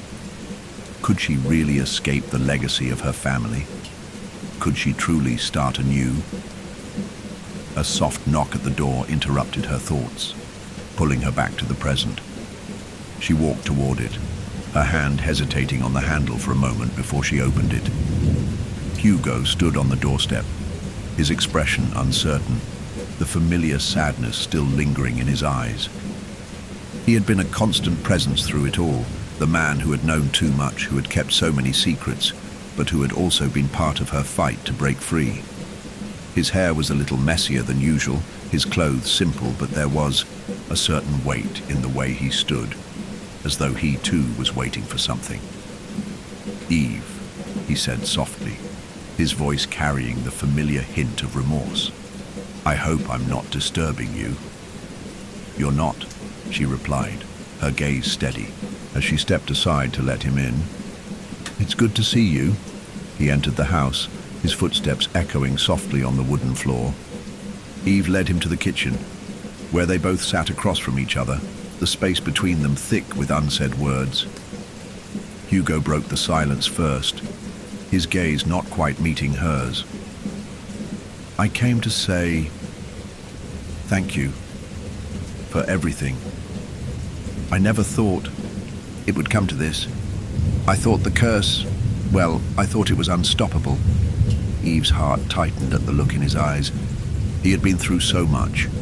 His role in everything, his knowledge, his desire to help, and yet the weight of his own involvement in the curse was something he had never fully reckoned with. "You were right to help me," she said, her voice steady. "But you're not bound to the past anymore either, Hugo. Neither of us are." He met her eyes then, and she could see the grief there, the regret, the years of believing in something that wasn't real, something that had shackled him just as much as it had shackled her. "I know," he said softly, "but there's still so much I've left undone. I feel like I owe it to you, to Nadia, to your family, to make things right." Eve's chest tightened. She understood. She understood the need to atone, to make amends for past wrongs. She had felt that drive deep within her as well. But now she realized, making things right wasn't just about undoing the past. It was about shaping a future that wasn't defined by the darkness. "I know you're trying to make up for things," Eve said, her voice gentle. "But Hugo, you don't owe me anything. We all played a part in this. We all tried to do what we thought was right. But now, we have the chance to do something different. Something that doesn't carry the weight of the past." Hugo's expression softened, his eyes flickering with something that looked almost like hope. A hope that had long been buried beneath guilt. "But how do we do that? How do we make it right?" Eve looked out the window, her thoughts turning to the land, to the mansion, to everything they had fought for. We start by letting go of the past. We rebuild. We heal what's been broken. Hugo watched her for a long moment, and then nodded slowly, as if something inside him had shifted. "I don't know where to begin," he admitted quietly. Eva smiled, the weight of everything she had fought for finally settling into her heart. "We'll figure it out. Together." She stood and moved toward the door, stepping outside onto the stone steps of the mansion. The sun was fully risen now, and the land stretched out before her, ready to be shaped by her hands. The garden, the house, the forest, these were not the things that had bound her. They were the things that had been waiting for her to reclaim, and now the work began. As she looked out over the land, the soft hum of life filling the air, she knew the road ahead would be long. The house would need care, the land would need tending, but this was no longer about undoing the past. This was about building something new, something that would stand on its own, free from the weight of the bloodline's curse. For the first time, Eve truly felt like the land was hers, like she was no longer an outsider, no longer bound by the legacy that had tried to define her. She was free, and with that freedom came the responsibility to shape her future, not with regret, but with hope. Hugo joined her on the steps, standing by her side as they both looked toward the horizon. There was no more darkness, no more haunting presence, just the quiet of a new beginning. Together, they would rebuild, and they would do it on their own terms. Weeks had passed since the curse was lifted. The mansion, which had stood so dark and foreboding for so long, now felt like something else entirely. Its once oppressive, silent walls had begun to breathe again, filled with the sounds of life. Soft footsteps, the hum of laughter, the crackling of a fire. The house was changing, shedding its long history of sorrow and regret, and Eve could feel it in every room. She walked through the halls with a sense of ownership she hadn't had before, a sense of belonging that filled her chest with warmth. But even as the mansion grew brighter, its atmosphere lighter, there were moments when she still felt the pull of the past. She wasn't afraid of it anymore, but it lingered, like a shadow, and sometimes she wondered if it always would. The gardens outside the house, though, were a different story. The soil, once choked by weeds, now teemed with new life. Eve had worked the land herself every day, her hands in the soil, pulling out the remnants of the old life her family had led and replacing them with something new. She planted flowers and vegetables, things that would nourish the earth, nourish her. There was something cathartic about the act, something primal, as though the land was reclaiming itself, just as she had reclaimed her own freedom. The forest, once a place of fear, had transformed in her eyes. It was still there, in the distance, standing tall with its ancient trees and winding paths. But it was no longer a prison. It was part of the world now, and she no longer felt as though it controlled her. The echoes of the entity that had once haunted her family had faded, but Eve knew the land still held its secrets. And as she worked, as she nurtured the new growth in the garden, she sometimes wondered what else was buried beneath the earth, what hidden stories the land still held in its roots.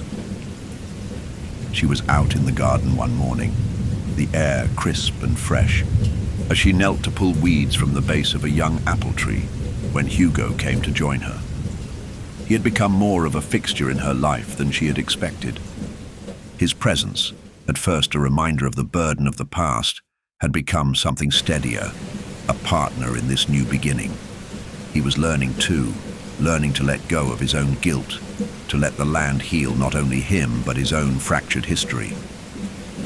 "Morning," he said softly, wiping his hands on his trousers as he approached. "Morning," Eve replied, offering him a small smile. She set her trowel down beside her and straightened, brushing the dirt from her hands. You're here early. I'm still getting used to waking up without feeling like the house is holding its breath, Hugo said, glancing back at the mansion. His tone was light, but Eve could hear the truth in it. The house had been a weight on both of them, but now it seemed to pulse with new life, with new energy. It's quieter now, peaceful. It is, Eve agreed, and I think it's ready for the next chapter. Hugo nodded thoughtfully, looking around the garden, his gaze lingering on the trees that Eve had planted, their young trunks stretching toward the sky. "And what about you?" he asked, his voice soft but probing. "Are you ready for your next chapter?" Eve felt a lump in her throat at the question. She looked at the land around them, the work she had done, the progress they had made, and yet she realized there was still something missing. She was no longer tied to the past, no longer tethered by the curse or the bloodline's expectations, but she had yet to fully embrace the future. The silence between them stretched as she considered his words. "I think so," she said finally, her voice steady but unsure. "But it's hard to let go of something when you've spent so long fighting against it, even when the fight is over." Hugo stood beside her, his gaze thoughtful as he looked out at the land. "I get that, but it's not about forgetting what's happened. It's about moving forward. The land is ready to grow again. So are we." Eve nodded, the words settling in her heart. She had fought for freedom, for herself, for her family, but that fight was over. Now it was time to rebuild, to grow. The land had already begun its healing, and in time she knew she would find her own way to heal too. She placed her hand gently on the trunk of the apple tree, feeling the rough bark beneath her fingers. There was something symbolic in it. The way the tree had been planted had started small and fragile, but was growing tall and strong, reaching toward the sky. Her family's legacy had been buried here, but so too had been the seed of a new future. This tree, this land, was a part of her now. The soil had shifted, and so had she. "I don't think it's just about rebuilding the land," Eve said softly, looking up at Hugo. "It's about rebuilding who we are too. We can't change the past, but we can shape what comes next." Hugo smiled, a weary but genuine smile, and nodded. "I think I understand now." As the days passed, the changes in the mansion, the garden, and the land continued. But it wasn't just the house and the earth that were changing. It was Eve, herself. The past no longer held its chains over her, but the future was still uncertain. She wasn't sure what it would look like yet, but she knew that she had the power to decide. It was no longer the bloodline that defined her. It was the choices she made now, the life she was creating for herself. The work on the garden continued, but Eve's mind began to wander more. She started to think of other things beyond the confines of the mansion and the forest, beyond the land. There was a world out there, a world she hadn't been able to see when she had been so trapped in the past, so wrapped in the weight of her family's curse. Perhaps it was time to explore it. Her thoughts were interrupted when she heard a sound from the edge of the garden. She turned, her heart skipping a beat as she saw the figure approaching. It was not a familiar face, but one she had seen before. A stranger, but one with an air of purpose. The man was tall, dressed in simple but sturdy clothes, and his face was weathered from years of hard living.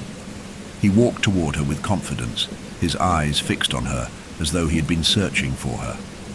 "I've heard of you," he said, his voice deep, his accent foreign. "You've freed this land. You've broken the curse." Eve studied him for a moment, unsure whether she should be wary or curious. "Yes, I've done what I could, but who are you?" "My name is Aiden," the man said, stepping closer. "And I've been sent to find you. The world has changed, and there are things that need to be done, things that only you can help with."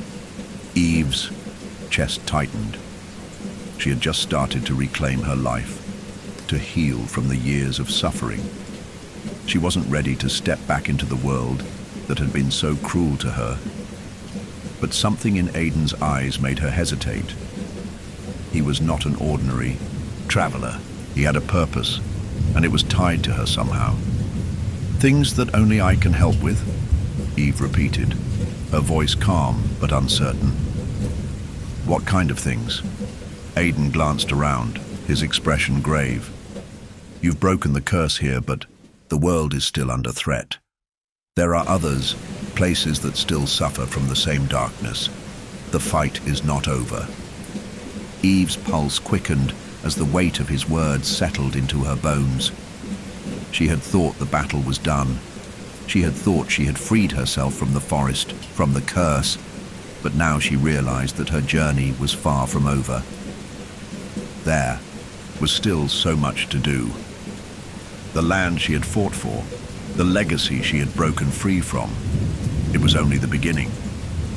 And though she hadn't planned for it, the future had already begun to unfold before her. She was not done yet. She had broken the chains of the past, but now it was time to face what came next. The morning sun was low on the horizon, casting a soft golden hue over the garden.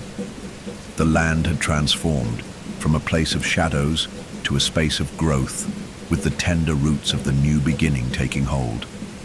The apple tree Eve had planted stood strong, its leaves fluttering in the breeze, as though the earth itself was breathing in sync with her.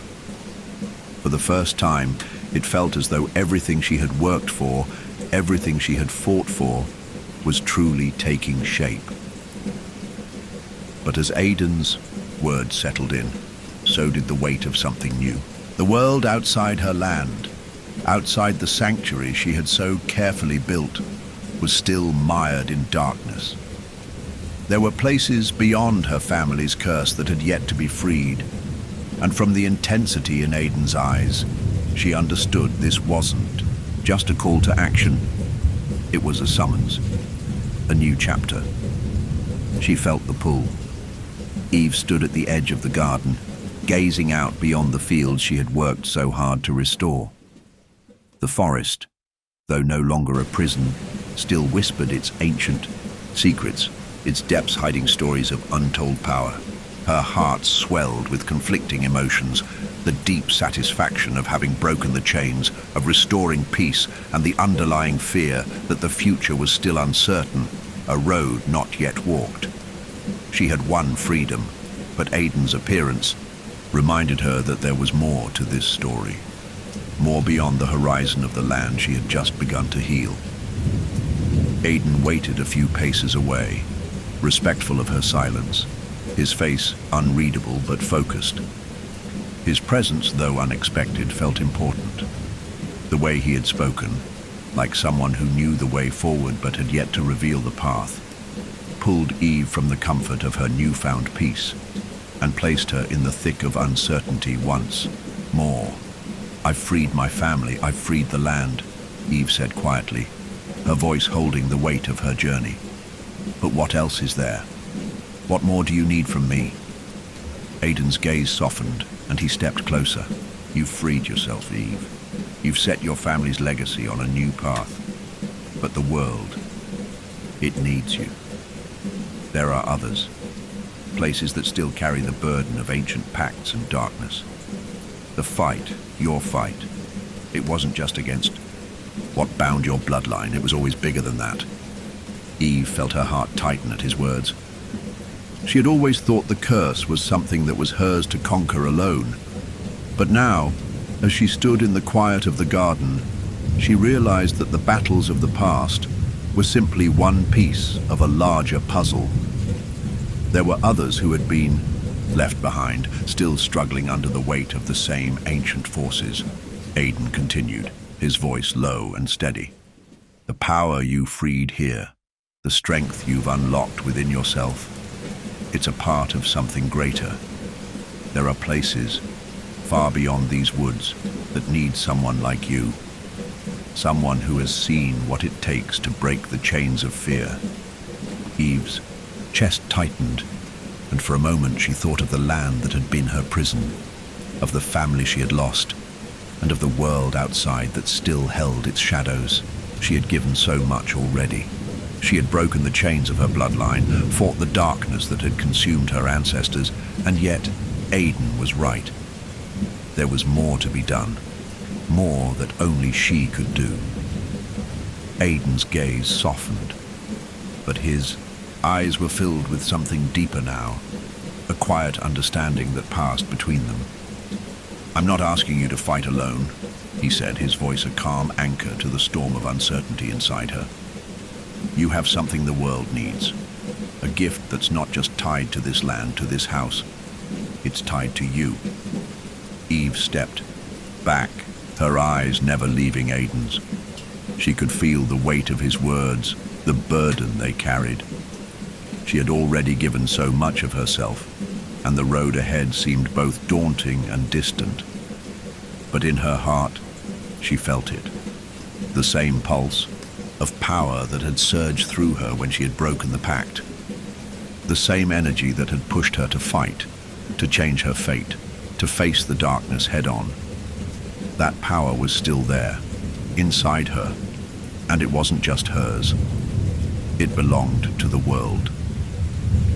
She turned her gaze toward the mansion, the quiet sanctuary that had once been filled with the weight of secrets.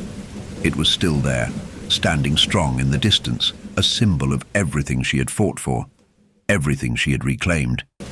The garden, the earth beneath her feet, all of it felt like a promise kept. But it was not the end. It was only the beginning. "I've faced the darkness here. I've broken the curse and I've freed my family," Eve said, her voice rising with the weight of her decision. "But you're right. This fight is bigger than just me. The land I've freed, there are others who need it. There are places still suffocating under the weight of the old world, and I won't leave them in the dark." Aidan's face softened, the edges of his mouth curving into a quiet smile. "Then you're ready." She nodded. For a long moment she stood there, her feet planted firmly on the earth, her mind racing with the weight of what lay ahead. She had spent so long running from the past, from the chains of her family's curse, that she had forgotten what it meant to truly face the future. But now she understood. The future wasn't something to fear, it was something to create. And with the power she had unlocked, she could shape it. "I'm ready," she whispered to herself, though the words carried a weight she had not expected. She felt a sense of peace settle into her chest, the last of her doubt fading away. The journey ahead would not be easy, but it would be hers to walk. She would face the world, not as a prisoner of the past, but as a force of change. As Eve turned away from the mansion, she could feel the pull of the unknown. There were places out there, people who needed her, and it wasn't just her family's legacy that would guide her. It was her own strength, her own will. And with that strength, she would fight not just for freedom, but for a future that could be rebuilt, a world that could be healed. With one final glance toward the mansion and the land that had once been her prison, Eve stepped forward, knowing that this was only the beginning. A new journey awaited her, and for the first time in her life, she wasn't afraid. The world beyond the mansion and the land she had freed was vast, stretching further than Eve had ever imagined. The sun hung high in the sky as she left the garden behind, the weight of the decision she had made settling in her chest. A new journey awaited her, but with it came uncertainty, an unfamiliar path where she could no longer cling to the familiar walls of her home or the quiet solace of her reclaimed life. Aidan had promised she would not walk this road alone, but as Eve looked out over the horizon, she understood that the choice to step into the unknown was hers, and hers alone. The forest, still full of mysteries, no longer felt like a threat. though its ancient presence lingered like a memory, an echo of what had been. Eve could feel the pull of the outside world, the weight of responsibility she had inherited. It wasn't just the forest that needed tending. There were people, places, scattered across the land that still carried the same curse her family had borne for generations. She had thought she was finished with it, that by breaking the pact, she would find peace. But as Aidan had said, the world was still waiting for her, and in her heart, she felt the truth of it. The darkness hadn't been confined to her family, to the forest, to this land. It had spread, like a sickness, to other corners of the world, untouched and unnoticed. Eve had already made the hardest choice she would ever face. She had freed herself from her bloodline's curse. Now it was time to face what she had been truly destined to do, to help others find the same freedom she had found. The mansion, the house she had fought so hard to reclaim, felt distant now. The land beneath her feet had been nourished by her hands, and though the garden bloomed with new life, she knew it was time to step away from this place. She could always return, but her true work lay beyond the boundaries she had known. With one last glance at the estate, the mansion now a silhouette on the horizon, Eve turned to Aidan, who had been silently walking beside her, his presence steady and unyielding. There was an unspoken understanding between them. He had brought her to this crossroads, but the rest of the journey was hers to make. "Where do we go?" she asked, her voice soft but resolute. Aidan paused, his eyes scanning the horizon as he seemed to draw in the vastness of the world before them. "There are places scattered across the land, untouched by the healing you've begun here. Some are far from this forest. Some are not even marked on any map." Eve's gaze followed his, but the land seemed endless, vast, unknown, and full of potential. "And what are we looking for? What will we find out there?" Aidan turned toward her, his expression serious. "The remnants of the curse, the darkness that lingers in pockets of the world growing unchecked. We have to find it, confront it, and finally sever it, for good." Eve felt a chill pass over her. She had broken the curse that had bound her family for generations, but this was something else. This wasn't about a bloodline. This wasn't about her family. This was bigger. This was about the land itself, about the world that had been torn apart by ancient forces, forces that had waited patiently, growing in the shadows. "How do we find it?" Eve asked, her voice a whisper, as though the question carried more than she could put into words.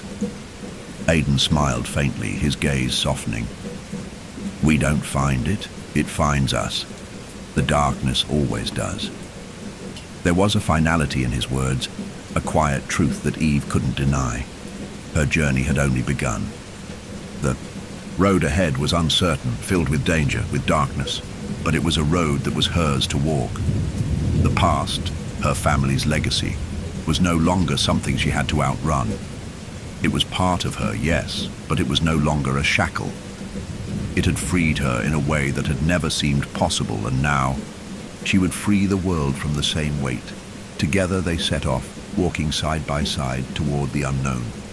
The world felt as though it were holding its breath, as though everything around them was waiting for the next chapter to unfold.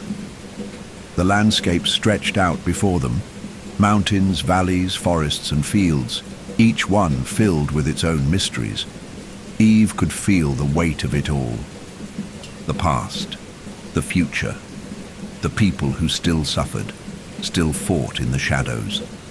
The weight of her family's curse had been broken, but the world itself was still caught in the web. There was no more running, no more hiding. This was her fight, now, and though the road was uncertain, she walked it with purpose.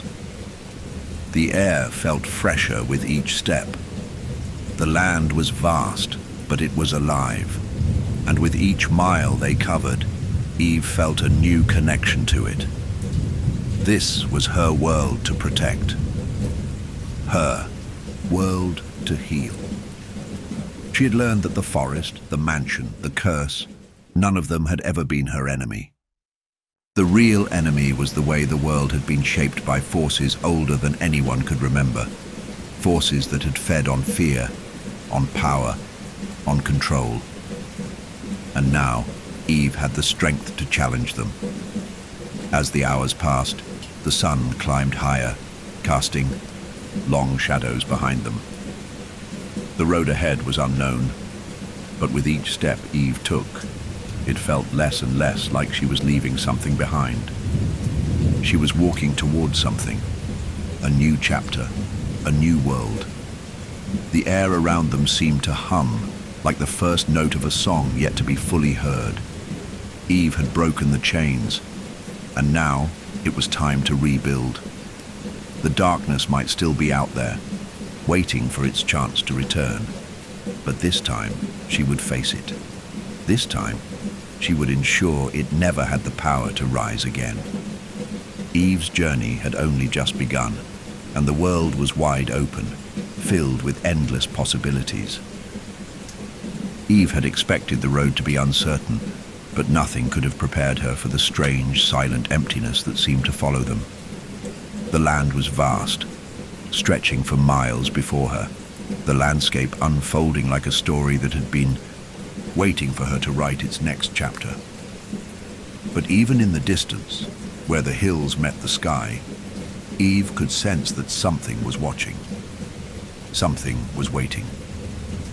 The farther they walked, the more she felt it, a quiet disturbance in the air. The world around them was serene, its beauty undeniable, but there was a pull, a subtle nagging feeling that gnawed at her insides. She glanced over at Aidan, whose face remained unreadable. He had been with her since the moment the curse was broken, yet even he seemed to sense the same unease.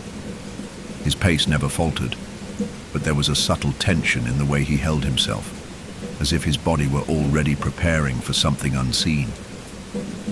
For the first time since leaving the mansion, Eve questioned if she had made the right decision. Her family's curse was gone, the land had been freed, and yet there was something about this journey, this unknown, that didn't feel quite as liberating as she had hoped. Something was pulling at the edges of her mind, something darker than what she had faced before.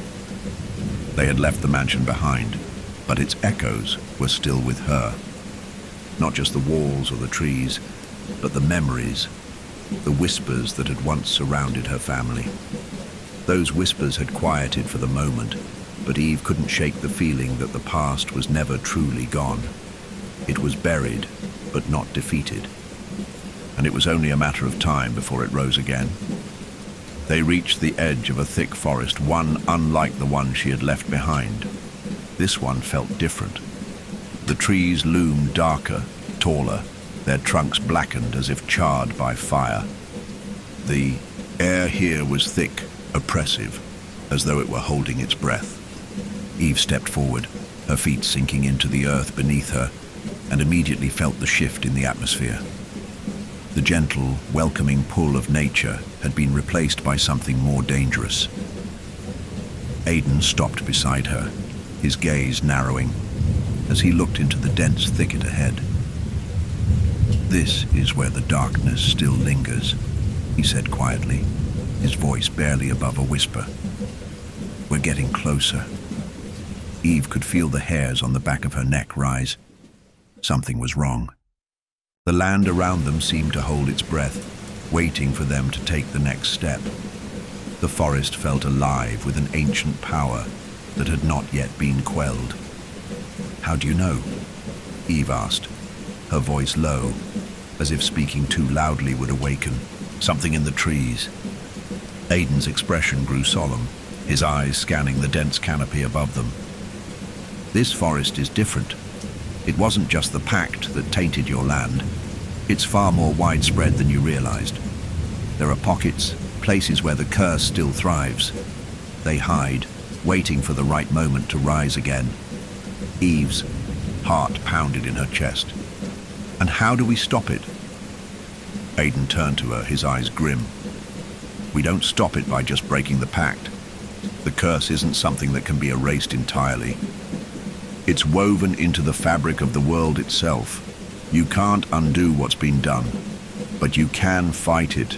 You can keep it from spreading, and you can help others who are still trapped by it. The words hit Eve like a physical blow. She had believed that the forest's dark power was contained. She had thought her victory had been final, but now she realized that the fight was far from over.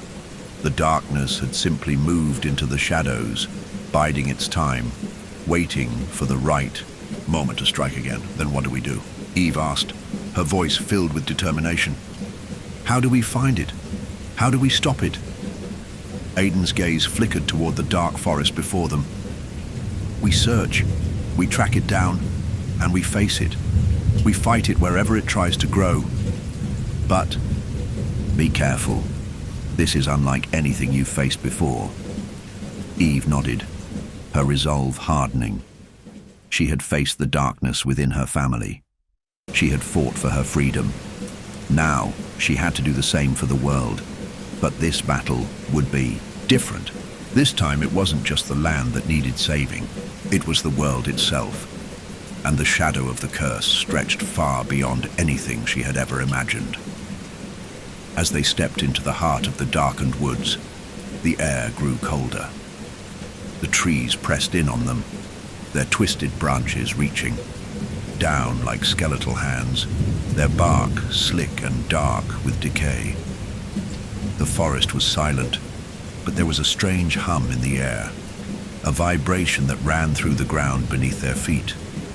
The deeper they ventured, the heavier the silence grew. Eve could feel it now, a presence, not just in the trees, but in the very land itself. It was watching them, waiting for them to uncover its secrets. After a long, tense silence, they reached a clearing in the woods. In the center of the clearing stood a stone circle, ancient and worn with age. The stones were cracked, their surfaces etched with runes Eve didn't recognize. But she could feel their power pulsating beneath the earth like a heartbeat. This is it, Aiden said softly. The source of the darkness. Eve stepped forward, her heart racing. The air around the stone circle crackled with energy, and as she approached, she could feel the weight of it, the ancient power that still clung to this place. It was as if the forest had grown around it, feeding off of it, nurturing the curse. But as she reached out to touch one of the stones, a dark figure emerged from the shadows.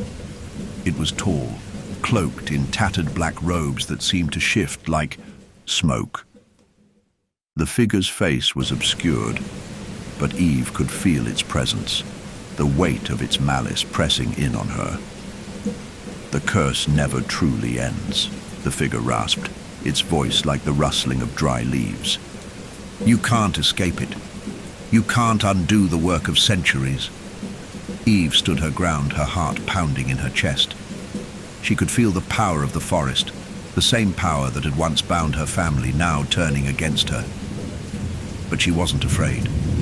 She had faced darkness before, and she would do it again. You're wrong, Eve said, her voice steady, her hand still resting on the stone. This ends now. The figure's laugh was hollow, echoing through the trees. You cannot fight what has already been woven into the fabric of the world. You can break the chains, but they will always return. Eve took a deep breath, steadying herself. She wasn't afraid anymore. She had freed herself from the past, and now she would free the world from the same darkness. She had the strength to stop it. She had the power to confront it. And as she stepped forward, the energy in the air surged, crackling like lightning. The stone beneath her hand hummed, as though acknowledging her defiance. This wasn't the end. This was the beginning of something even greater. A fight for freedom, for the world beyond her bloodline. And this time, she would face the shadows, not as a victim, but as a force of light. The figure in the clearing watched Eve with eyes that glowed faintly beneath the hood of its tattered cloak. Its presence was as cold as the shadows that surrounded them, suffocating and relentless. The forest around them seemed to grow darker, as if the very air itself was thickening with ancient energy. Eve stood her ground, her fingers still lightly resting on the cold stone of the circle. She could feel the power of the earth beneath her, the ancient force that had shaped this land, and she knew this moment would define everything that came after. The figure, a manifestation of the darkness that had once claimed her family, spoke in a voice that seemed to crackle with the weight of centuries.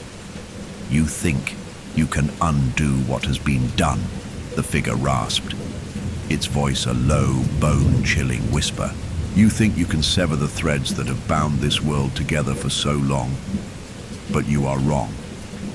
Eve's heart pounded in her chest, the figure's words stirring the faintest tremor of doubt within her.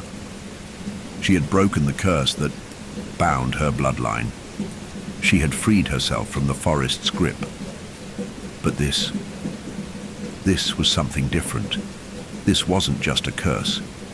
It was the very fabric of the world itself. It was the ancient force that had shaped the land, that had planted the seeds of suffering and fear in the hearts of those who had come before her. She wasn't fighting a bloodline anymore. She was fighting the foundation of the curse itself. "No," Eve said firmly, stepping away from the stone circle. "This ends now. You don't control me. You never did." The figure moved closer, its dark cloak flowing like smoke, its form shifting with every step it took. It loomed over her, its presence consuming the space around them. "You misunderstand, child," it hissed. "You think you've defeated me. But I am not just the darkness of your family's curse. I am the seed from which all shadows grow. I am the force that feeds on fear, on power, on sacrifice. You cannot escape what is woven into the very land. You cannot escape the cycle." Eve's fists clenched. The figure's words sent a ripple of unease through her, but she stood tall, unyielding. She had already broken free from the past. She had already freed her family, her bloodline, and now she would not let this entity drag her back into the shadows. "You are nothing but a reflection of the past," Eve said, her voice steady. "I broke the chains of my family, and I will break yours too." The figure laughed, its voice echoing through the clearing, like the rustling of dead leaves in the wind. "You cannot break what has already become a part of the earth. I am in the soil, in the trees, in the very air you breathe. You may fight, but the darkness is woven into the world, and it will always find its way back." A sudden gust of wind stirred the air, rustling the leaves of the trees around them. Eve could feel it, the shift in the energy, the power rising from the earth, pushing against the darkness. She realized then that this wasn't just about fighting the figure before her. It was about the world itself, the land, the very foundation of existence. Eve reached deep within herself, feeling the connection to the earth that had grown stronger in the wake of her victory. The land had been freed, and so had she. But there was still work to be done. She had already broken the chains of the curse that had bound her family. Now, she had to free the world from the same darkness. Her eyes narrowed as she focused, her senses attuned to the energy pulsing beneath her feet. She could feel the earth's heartbeat, the rhythm of the land that had been tainted by fear for centuries. But now, she felt the power of freedom flowing through her, the strength to face the darkness head-on. "No," Eve repeated louder this time. "You are not part of the land. You are an invader, and it's time for you to leave." With a final, powerful breath, Eve summoned the energy of the earth beneath her, drawing upon the strength of the land she had fought to restore. The stone circle beneath her feet hummed with power as she channeled that energy into a pulse of light, a brilliant wave of force that surged through the clearing. The figure's form faltered for a moment, its shadow flickering as the light washed over it. It recoiled, its hollow eyes glowing with an eerie, unnatural light. The air grew thick with a crackling energy, the very fabric of the forest trembling as the dark presence fought to maintain its grip. "You cannot defeat me," the figure screamed, its voice filled with rage. "I am eternal. I am the beginning and the end." Eve's eyes burned with determination as she stepped forward, feeling the power surge through her, through the land, and into the very heart of the entity. "You are not eternal. You are a shadow, and shadows can be banished." With a final, resolute gesture, Eve released the energy she had gathered, sending it out in a pulse that shook the clearing. The figure's scream echoed, long and terrible, as its form began to disintegrate, unraveling like smoke in the wind. The darkness that had once consumed the land began to recede, its hold slipping away as the power of the earth surged through the clearing. The trees shook as the last remnants of the figure evaporated, leaving only the quiet whisper of the wind.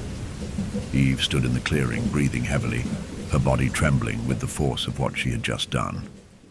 The figure was gone, its power shattered, its darkness banished from the land.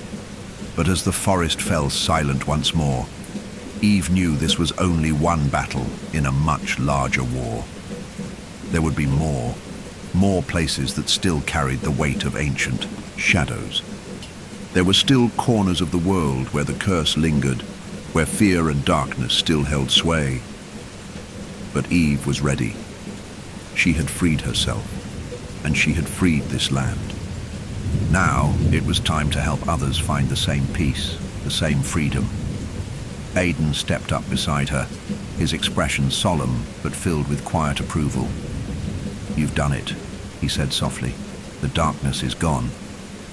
"For now," Eve replied, her voice steady but filled with resolve.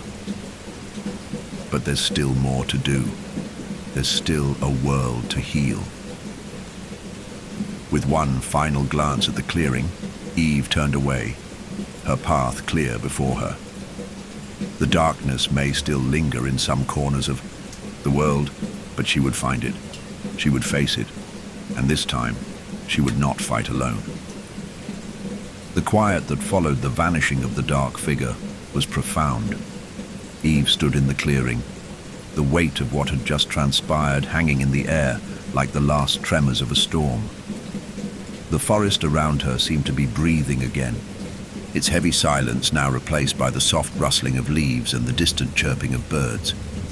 The oppressive tension that had filled the space, the fear that had gnawed at her insides for so long, was gone. The dark presence that had shadowed the land was no more. For now. But there was still an unsettled feeling within her, an undercurrent of something deeper that hadn't quite been silenced. Eve could still feel the ripples of the battle she had fought, the way the earth beneath her feet seemed to hum with the energy she had called upon.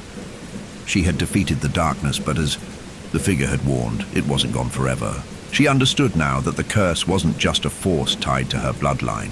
It was something older, something woven into the fabric of the world itself. Its roots stretched deep, and though she had severed one of its tendrils, she knew there were others hidden in the corners of the world. Aidan stood beside her, his gaze focused on the dissipating shadows of the forest. His posture, usually so steady, now seemed burdened. His words earlier, though measured and calm, carried a weight that only Eve fully understood. They weren't just battling remnants of an ancient curse. They were fighting against an eternal force that had shaped the very landscape of this world. "You did it," Aidan said quietly, as though unsure if he was speaking to her or to the land itself. Eve turned to look at him, her eyes narrowing slightly as she considered his words. "Did I?" she asked softly. "Or is this just the beginning?" He met her gaze, his eyes dark with understanding. "You broke the chain. You freed the land from one of its worst shackles. But you're right. This is only one battle.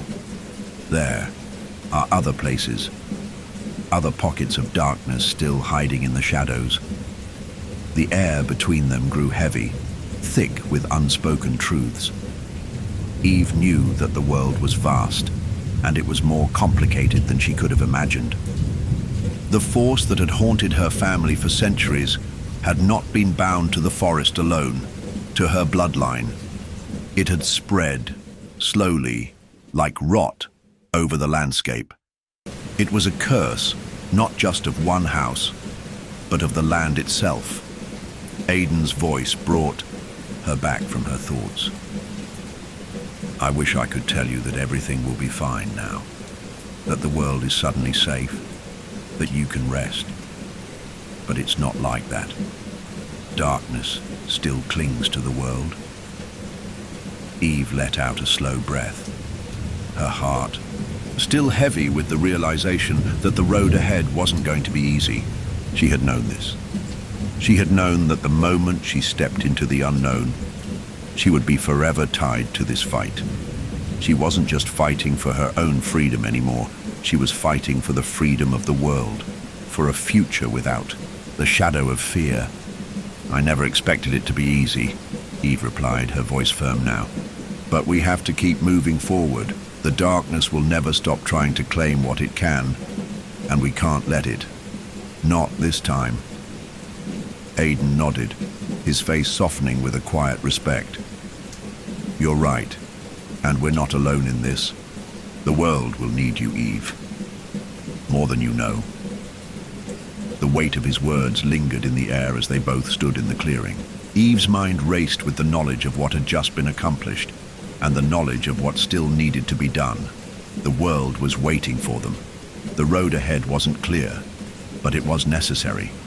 She had made the choice to leave, the past behind, to walk into the future, not as a prisoner, but as a force of change. With a deep breath, Eve turned away from the clearing and started to walk. She could feel Aiden's presence beside her, steady and unwavering. His quiet support, a constant reminder that this journey, though hers, would not be one she would face alone. The landscape before her stretched far and wide, its rolling hills and forests just the beginning of the world she had yet to see. There were more places to visit, more darkness to confront, but there was no fear in her step. The land had already begun to heal, and so had she. The curse of the past was no longer hers to carry, and with every step she took, she could feel the weight of it lifting further from her shoulders. They walked for hours, the sun hanging low in the sky as they ventured deeper into the unknown. Each step felt like a promise, an oath that the fight wasn't over, but that it was hers to face alongside those who shared the same cause. Her family had been the first to suffer under the curse, but now it was the world that needed saving. And Eve knew she was ready to face it head-on. As the sky darkened and they set up camp for the night, Eve found herself staring into the flickering fire. Her thoughts moving slowly over the journey she had taken, the battles fought, and the future that stretched before her like an endless horizon. She had come so far, but there was still so much left to do. Aiden sat beside her, his eyes fixed on the fire, his expression unreadable. For a moment, they were both silent, the crackling of the fire filling the space between them. Eve glanced over at him, sensing the shift in the air, the unspoken understanding between them. They were more than just allies. They were bound by something deeper, something that had been forged in the heat of battle and the strength of their shared purpose. You know, there's one thing I've been wondering, Eve said, breaking the silence. Aiden raised an eyebrow, his attention turning to her. What's that? After all of this, after everything we've been through, she began, what happens when we win? What does the world look like without the darkness? Aiden's gaze softened, a faint smile tugging at his lips. I think it looks like peace, not perfection, but peace. The kind of peace that comes from knowing you've done what you can to make the world a better place. Eve nodded slowly, the thought of peace settling deep in her bones. It seemed so far away, so impossible, yet she could almost feel it, like a distant light, just out of reach but drawing her closer. This was what she had fought for, what she was willing to risk everything for, and for the first time in what felt like forever, she believed it might be possible. Eve looked up at the sky, the first stars beginning to twinkle in the darkening night. The road ahead was still uncertain. The darkness was not gone, but the world felt different. It felt like it was waiting for her, waiting for them. With Aidan by her side, Eve knew this. The fight was far from over, but it was a fight she would win, not alone, but with the strength of those who believed in the world she was building. And as she lay back under the stars, her heart light with the weight of her purpose, she knew that whatever came next, she was ready. The world had shifted. It was the quiet that struck Eve first. The kind of silence that stretches across a land after a great storm. The kind of silence that feels like it carries something new. She sat by the fire, the flames dancing in the cool night air, her eyes fixed on the horizon where the first light of dawn was beginning to creep over the earth. The journey, the long road from the mansion to here, had been a path of discovery, of loss, of battle, and most of all, rebirth. She had broken the chains of her bloodline. She had freed the land from the curse that had held it for centuries. But now, as she gazed out at the vastness of the world, she felt the weight of something else, a deep, unshakable sense of responsibility. The curse had not just been a personal thing. It had been woven into the fabric of the world itself, a dark thread running through places Eve had never known. But she had faced it, had fought it, and had begun the slow work of healing. And though the darkness had been pushed back, it wasn't gone. Not yet. There were other pockets of the curse still lurking in the corners of the world. She had known that when Aidan had first spoken of the places beyond her land, places where the shadows still clung. But she had also known that this fight was hers to lead, a fight that would never truly end, but would change the world with every step she took. She had freed herself from the past, from the legacy of fear and guilt that had clung to her family for generations. The weight of that bloodline, of that cursed history, no longer bore down on her. She had forged a new path for herself, for the land, and for the people she would meet along the way. The mansion, the forest, those were her roots. The places she had learned to fight, to grow, and to understand the world around her. But now, it was time to step beyond them, beyond the limitations of what she had once known. The fire crackled. Beside her, its warmth a steady companion in the growing cold. Aidan sat across from her, his eyes turned toward the same horizon, his expression thoughtful. In the quiet between them, they both understood the enormity of what was left to do. The battle was not over. There would be more darkness to face. But they had done something that would ripple through the world, something that would change the course of history. The curse was not a force that could be eradicated in a single moment, but they had set in motion the chain of events that would, one day, see it undone. Aidan broke the silence, his voice soft but certain. We've come so far, but it's just the beginning, isn't it? Eve met his gaze, the weight of his words settling in her chest. Yes, she said, the word firm and resolute. It's only the beginning. They had walked the path together, faced darkness together, and now they would continue their journey side by side. There were other lands to heal, other people to help. The world was vast, its wounds deep, but with every step they took, they would bring light to the places that had once been consumed by shadow. She had learned that freedom wasn't just about breaking chains. It was about creating something new, something that was built from the strength of the past but not defined by it. She had faced the darkness that had haunted her family for generations, but now she was free. Free to choose, free to build, free, to shape a future that was no longer bound by fear or ancient pacts. And with that freedom, she could feel the spark of something new, the beginning of a world that would thrive, not on the remnants of the past, but on the hope of the future. Stood up, stretching her limbs, the weight of the journey finally lifting. The first light of dawn was breaking over the world, casting long shadows and a soft, golden glow over the land. She turned to Aidan, her heart steady, with the knowledge that whatever lay ahead, she was ready. They had both come so far, and now they would continue to walk the uncharted road together. Aidan stood as well, his expression resolute but soft, a quiet strength in his eyes. "Are you ready?" he asked, as if the journey ahead still held some mystery, some question that needed to be answered.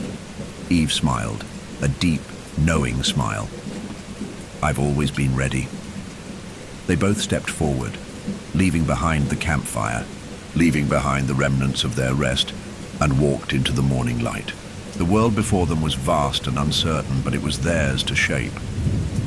The darkness was still there, waiting in the hidden corners, but Eve knew one thing for certain: it would never have the power to claim her again. She had already faced it, already fought it, and now the world would face its freedom. The road was long, the world was wide, but Eve was no longer a prisoner of the past. The shadows may stir again, but they would no longer have the power to control her. She had broken the chains. She had freed herself, and she would free the world. As they walked, the earth beneath their feet seemed to hum with energy, a quiet promise of what was to come. The sun climbed higher in the sky, casting its warm light on the land, on the people, on the future that Eve would help shape. There would be more battles, more darkness to face, but there was no fear in her step. Now, she was ready. The land would heal, the world would change, and Eve would lead the charge into a new dawn, a new world, her world.